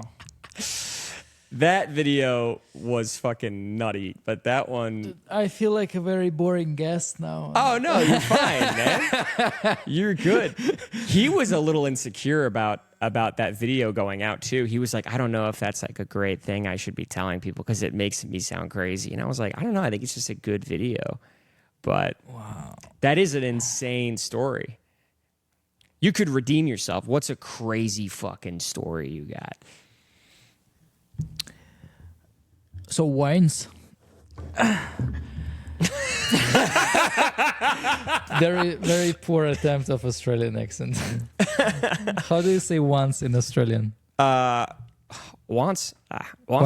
Once? I guess once? Once, really? Once? I don't know. I can't do a good Australian. I can do a British one. Oins? Once? No, that's French. Ons? Once? Ons is hands in French. Oh, really? Because they don't pronounce H. My aunt. They don't pronounce anything. My aunts are sweaty. Yeah. Weak knees. Arms are sweaty. There's vomit on a sweater Yeah. already. Yeah. Redeeming quality. That's a question from Kiltony. No. I mean, it's nothing crazy. Just what's a good story, I guess, is a good one. You have a crazy story from your childhood? Yeah, from childhood. Well, I broke my finger on the construction site. And my father told me that a piece of it was hanging. So I have a scar. So he said that it was like Oh, shit. and you know when you have like a piece of skin, your intrusive thought is to like rip it off. So he said he looked at it and he almost ripped it off. That would be like a piece of my finger. How deep? Let me see it. Yeah. I can kind of see it. Yeah, it's like the scar and just this last. How'd you cut it? Well, I was like 3 or something. I was blonde. Let's start from there. Blonde. Yeah. Oh, I up feel to like the- most Russian kids are blonde. Is that a thing? I don't know. And then they absorb Russian life and become dark haired. So I was blonde and curly and little and cute and fat. Yeah. So I was playing at the construction site and I think I was either holding something or... Anyway, I think there was like a brick on my finger. That's it. And then if you're 3 and there is a brick on your finger, it breaks. Yeah, but that's... I don't Crazy think... you have a scar. You were 3 years old. That's so young to feel like to get a scar. As a man. I guess. Well, in Russia, men become men early. That's true. I started losing my blonde hair back then. Yeah. That day, I think. Were you guys doing hard labor? At 3? No. No, yeah. Never, actually. No. What Yeah? do you mean by hard labor? I don't know. Just you're around something that's strong enough to fucking cut your finger off almost. Yeah, my dad was working in the construction that summer. So I was there. I once locked myself in a tractor. Not even tractor. I think it was how do you call it? Like the crane? Like a crane. Yeah. Yeah. I yeah. locked myself inside. And it looked like negotiations with terrorists. So they were like trying to talk to me. So I would open. Were you up there like in the sky? No, it wasn't. It was like I was close to the ground. So not up there, but like here. But it had some big thing. So if I would be like stupid or crazy enough, I would maybe start construction. I would start deconstruction. You could have fucked a lot of shit up. Yeah, but I just locked myself and was laughing at people trying to open it. That's it. It was like my first I would have been prank. crying in there. I would have been like, "No, please." That's Well, terrifying. California, Russia. Yeah, So- it's true. That is true. But I don't think that's the craziest. I don't know. I don't really know what's the I once woke up and my room was shaking. It was an earthquake? It felt like that, but it was in Moscow. So it was either a very realistic dream or a UFO. Ooh. We'll be right back. We'll be right back. Yeah. UFO. So, do you believe in aliens? Yeah. Really? Yeah. You believe that they're here? No. Okay. I'm sure it's impossible that we are alone. It's infinite amount of it's definitely space. I feel like with aliens, we always want to believe that there's something else out there that's like us, but I kind of feel as if we do find an alien, it's going to be something so different from us that we won't even, it's not even going to feel like an alien, you know? It's going to be like trees on another planet. Yeah. And it's going to be like, oh, that's kind of boring. Like, yeah, it's an alien. Like mushrooms or something. Like another life form. Exactly. And if it's advanced, like smarter than us, they would not like to be seen. I would agree. Or we probably couldn't be seen. But I don't think that we're going to find something that's on the same level as us. Yeah. You know what I mean? It's at the same time, it's stupid to think that there is nothing quite similar, because why not? Why not? True. It is possible. But if it's really infinite, like so big, like infinite, right, then why wouldn't be there like a planet of blue people or planet of people walking on 2 feet like us? Yeah. Why not? If it's infinite amount of options, like there is a guy who looks exactly like you, right? Even on Earth. True. So yeah, I met a guy who looks like me, also like that guy in Indonesia, in Bali. Yeah. I'll show you. Yeah. Okay, that's my redeeming quality I'm using. The thing is what? Yeah, there you go. That's my. Hell yeah, I'm competing with that guy. We're not like equal, but pretty. Oh yeah, I see it for sure. Though. Yeah. What is he? Who was he? American?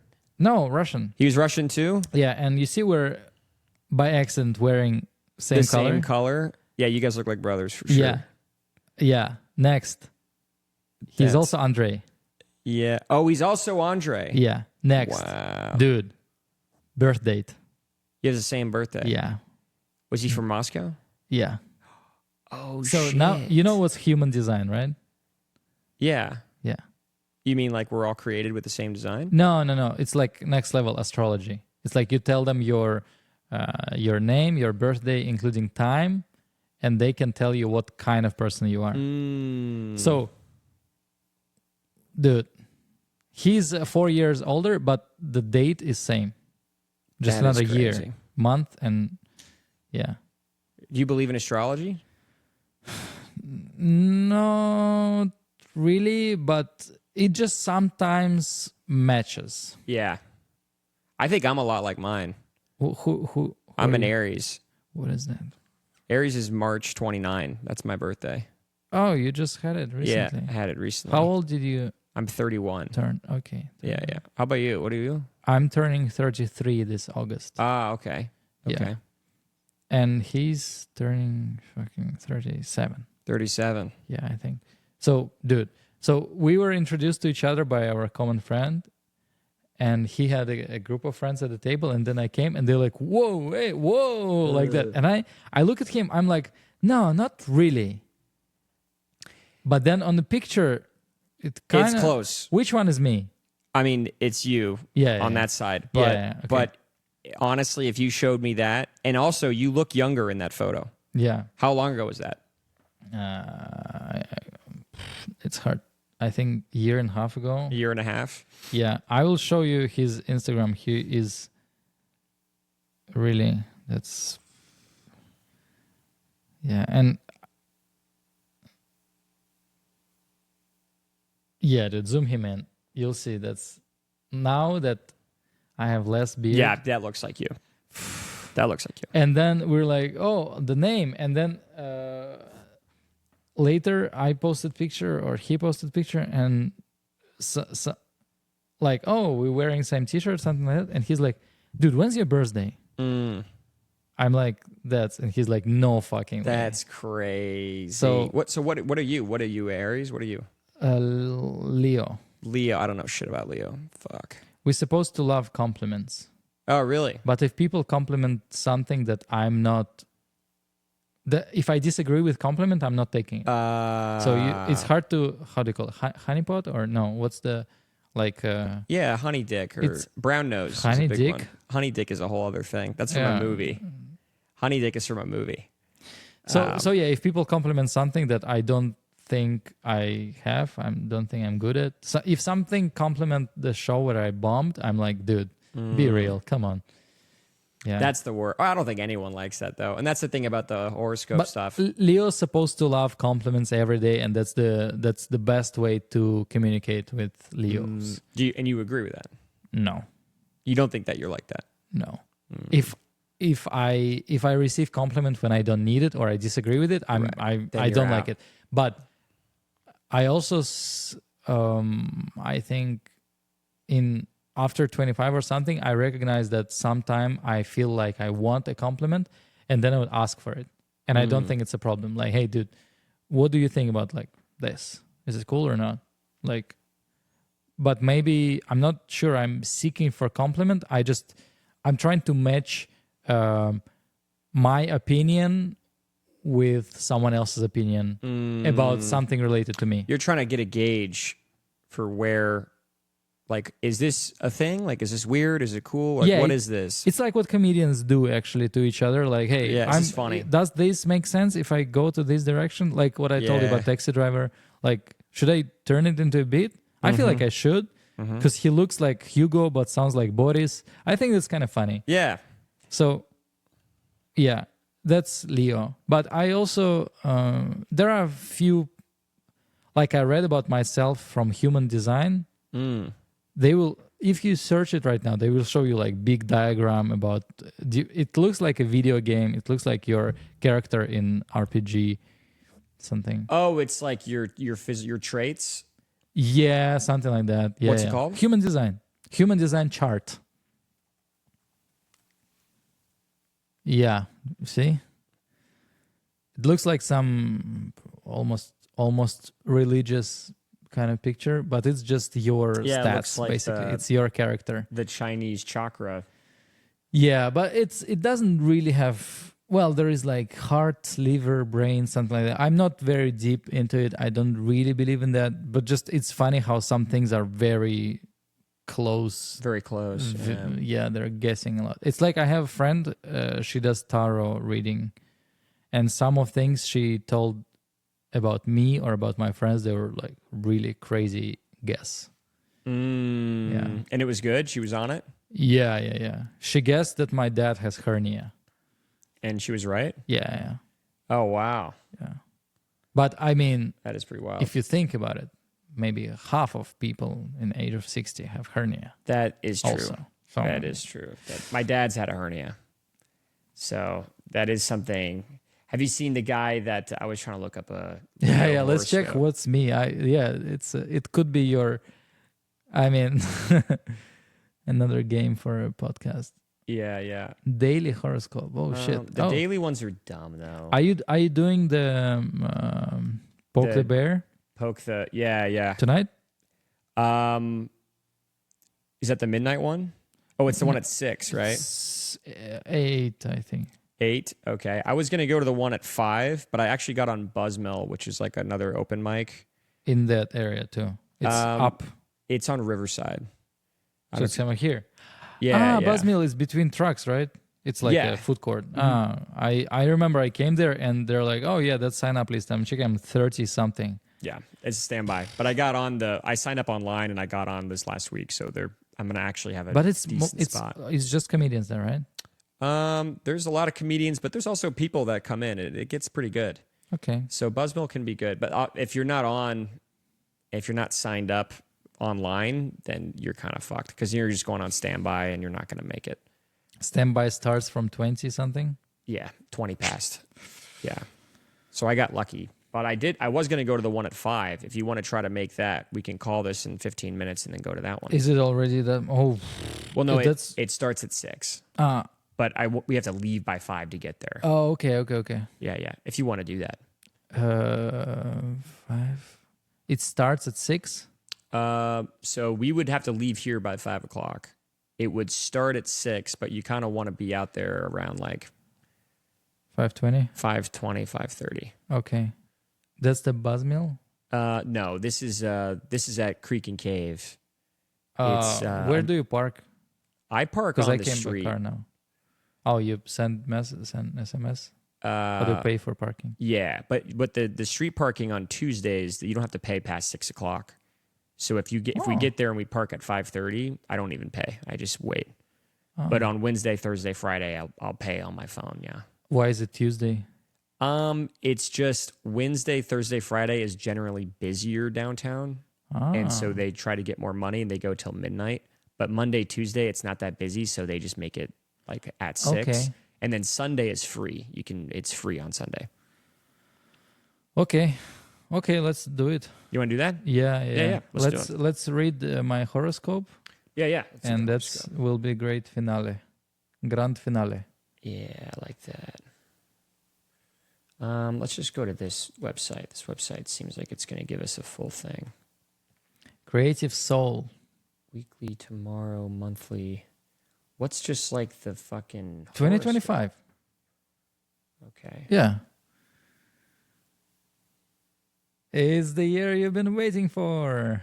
Well, it's not about me. It's on the website. Beautiful shit.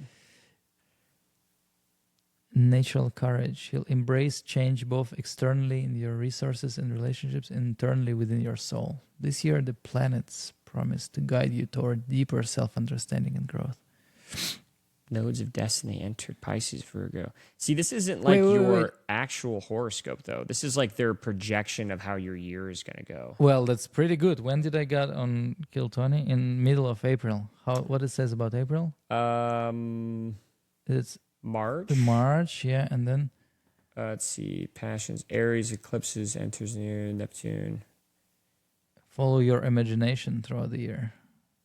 Time discipline growth where lessons are learned that are long lasting. So nothing about April. Yeah, hold on. Let's go to the overview. Let's see that. Oh wait, no, this is. Hey, you made it. Wow, that's so lame. Oh, this is for everybody, I think. Okay, then here you just go back to Leo. Personal. Oh, that's again. It's the same one. Usually they just have a Leo horoscope that's not daily. These daily ones are so dumb. Let's see. What personal traits? Maybe Leo traits? Yeah, that might be good. Let's do that, actually.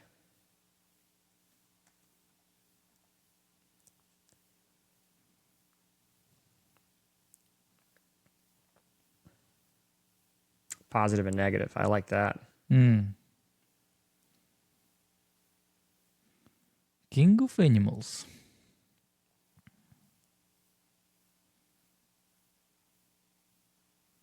How do I get rid of this? Can I just move this down? Let's get rid of that. Benefits. Okay, lion is the king of animals, but what about the zodiac sign of after animal? Okay, let's go to Leo overview. Traits. Positive traits. Here we go. Strength. The lion is physically strong, courageous creature. Yes. Okay, you work out. Sambo. Yeah. Vivacity. What is it? Vivacity. Through lions can remind actors who play their role in every social interaction. In fact, it is their nature. They need to attract attention and take a central position, so some drama and expressions are not artificial. It runs in their blood to entertain an audience. Since they are bright and flamboyant personalities. So it's not surprising why Leos dominate in circles of modern celebrities. Okay. So it's basically saying that you're real and not like a fake person. Yeah, Leadership. I'm not American, yes. Leadership. That's one going to be pretty obvious. Protection. Okay, so you want to protect people. Yes. Creative. Yes. Ambitious. Yes. generous, sense of humor. Generous. Wait a second. I don't, You don't lift think you're tips. generous? Almost never lift tips. But I'm generous with my friends, but I hate tipping. Well, tipping is cultural. I think we've established that your culture hates tipping. Yeah. Okay. And then determination, friendliness, fairness, optimism, honesty. Yep. A lot of this is great. Let's go see the negative shit. Let's see what you suck at. Desire for recognition. You said you like your confidence. That's so negative. Oh, man. Self-confidence?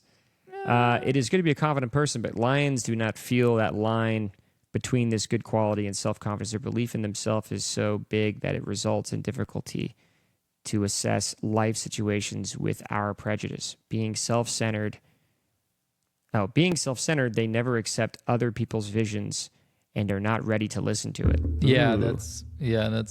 Yeah. You think that's accurate? Sometimes, yeah. I'm ready to listen, but I can disagree when people explain something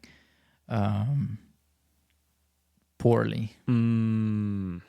If people tell me no why, I hate it. Like if you have your position, you kind of like prove it intellectually. Got it. Easy target. Despite seeming strong and brave, lions can be an easy target. Their ignorance and bursts of anger make them more susceptible, and they can be vulnerable. Yep. You think so? Yeah. Oh, wow. Burst of anger, yep. Arrogance. Vanity is one of the dead points faced by lions. They search for popularity and success. They often cross the line of simple confidence that gradually transforms into conceit and or arrogance. Bullshit. This website doesn't get me. Stubbornness. You think you're stubborn?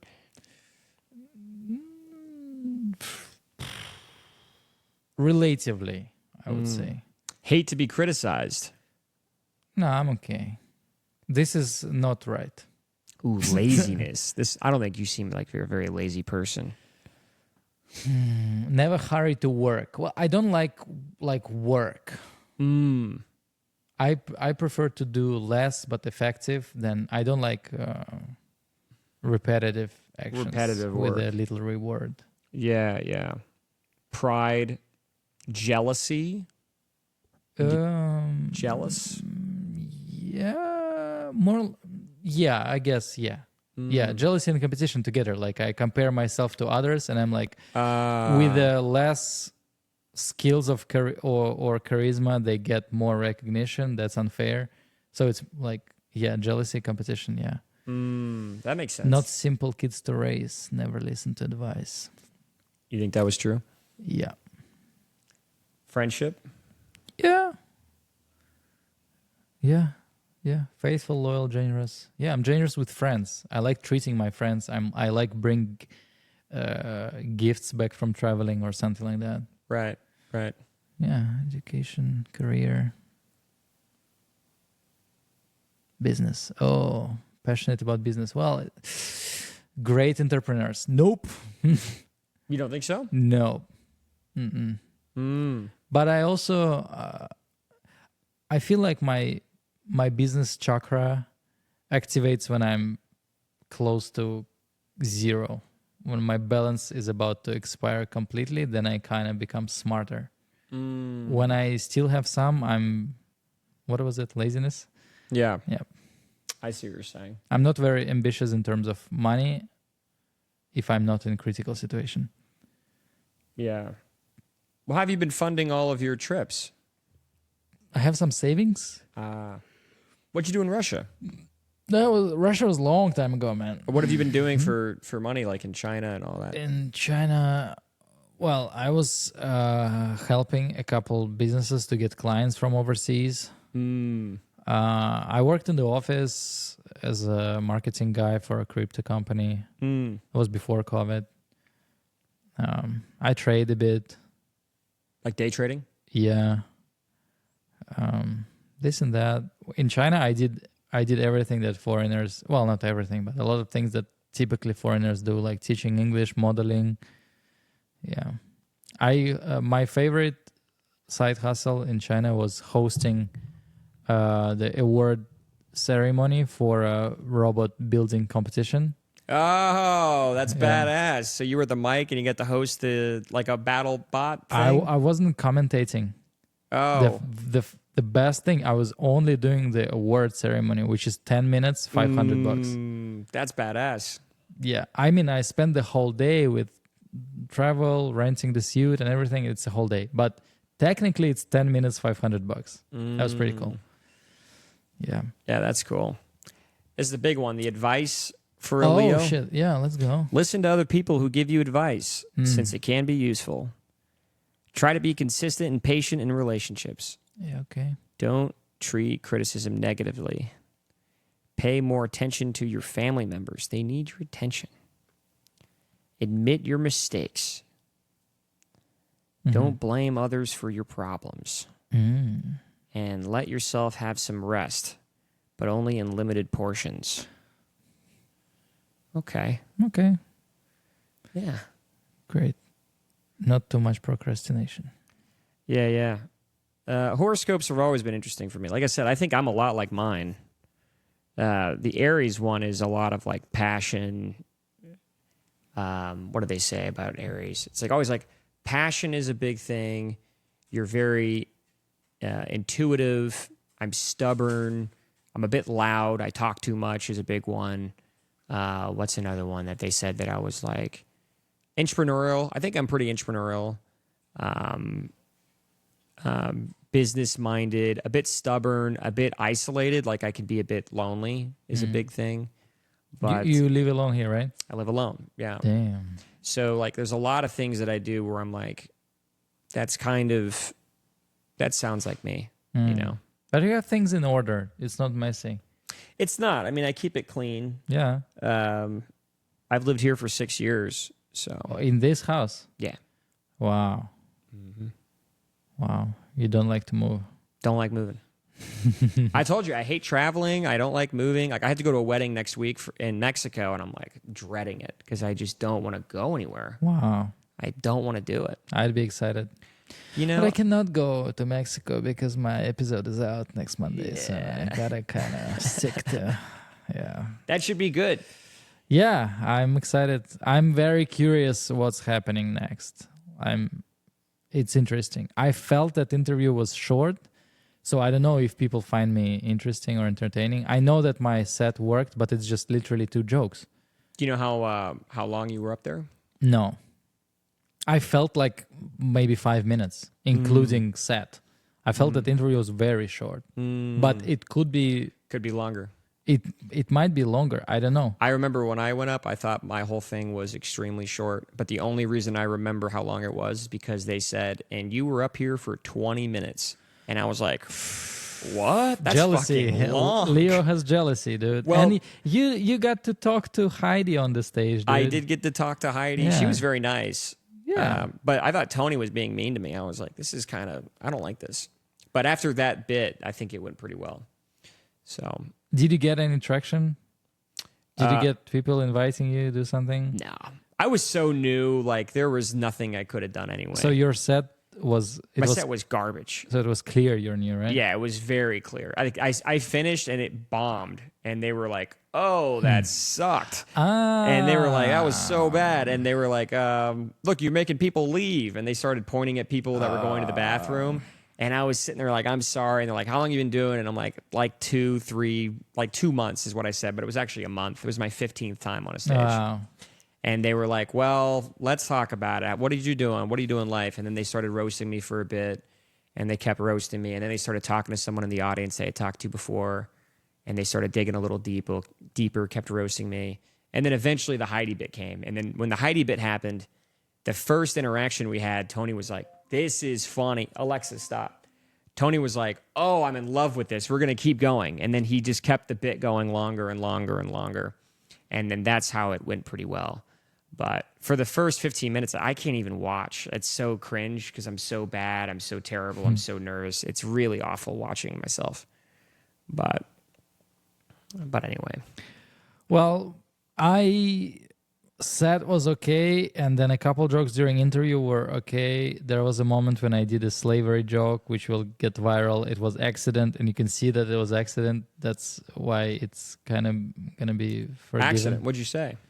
You'll see. You say the N-word? No. Oh, okay. No, but I made joke about black people in chains. So, Oh, was it the one you made at the creek? no, which one? You did the open mic at the Creek and Cave on Monday before you got on Kill Tony. And what did I say? You said, well, I don't want to, can I say your joke? Yeah. It was like black people are always wearing chains around their neck. Was it that joke? I didn't say that. Okay, That was not me. then I'm thinking of something else. You know, yesterday I was out of Creek and Cave and there was a guy who's like, "Oh, I know you. You're Ari Mari." We don't look the same. We sound the same, but he like looked at my face. I don't even think you sound the same, but I won't lie, you kind of look the same. What? How? Yeah. But he's more skinny. He's more like. He's more skinny. You're a bit blockier than him, Yeah. but Thank you. that's a good thing. Yeah, He's I a know. little too skinny. You kind of look like you work out, but he's a bit too skinny. But you guys both have a little Eastern European energy to you. I cannot get famous while he's still there. No, that's not true. Oh, really? Yeah, I think so. I think there is like Asian quota, Eastern European quota, Nah. black quota. They gave a Dude. golden ticket to a Japanese guy the other day, and they Yeah, already have because Hans Kim. retired. Oh, but Hans- Hans Kim was on the other day. Yeah, he's not regular anymore. And dude, Cam Patterson was only regular at the same time with. So you think they're collecting like Infinity I Stones? think they're criticizing Netflix, but they're doing the same thing. Well, I mean, Hooters does the same thing. They only hire people with big boobs. So I guess Yeah, it's. I mean, it's I've seen something like pictures that. with very bad Hooters pictures, but fuck, what's his name? The guy who roasts Tony all the time. David Lucas. Yeah. So David Lucas and Cam Patterson existed for a very short time. Then David Lucas got retired. Cam Patterson is the superstar now. So they can once have. David was out of the limelight, then he came in. Yeah. No, he came in a bit before, but anyway, they have one black superstar, one Asian superstar, one Eastern European superstar. Right. So I either have to challenge him, like what Rick Diaz did, but I didn't do that great to do that. And I also saw other people trying to challenge someone, and it was pathetic. Oh yeah, what happened with Juanita? I guess I don't remember, but Yeah. a few times people like, "Hey, I want to challenge someone for a spot," and they're like, "You didn't do any close Yeah. to them, so why would you?" Yeah. Yeah. So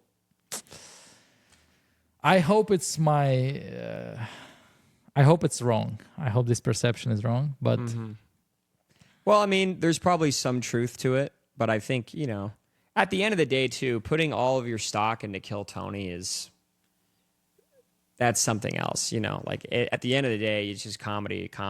You don't have to have Kill Tony to do well. You can grow in your own shoes. Yeah. But at the same time, that's kind of the best boost you can get. It is a massive boost, Yeah. for sure. Yeah. So maybe when my episode is out, I will become so famous that I will get a lawyer and sue you for this podcast. For the likeness, Yeah. that's funny. What is likeness? Is when some people use your image, right? Yeah. Wow. Sue you for your likeness. Wow. It means that I used your image without your consent. Wow. Yeah, I didn't sign anything, guys. If this podcast kicks off, also That's if, crazy. if either me or your podcast does well, anyway, you're sued. I'm going to air the whole thing and they'll see the whole arc of this conversation. Well, But regardless, it is 5, so we should go. yes. Fuck war. Fuck presidents. Don't fuck people. Don't fuck children. Yeah. Love that. What a beautiful message. Yeah. Oh my God. Thank you for a compliment. Yeah. I love it. Okay. We're signing off. Peace. Peace.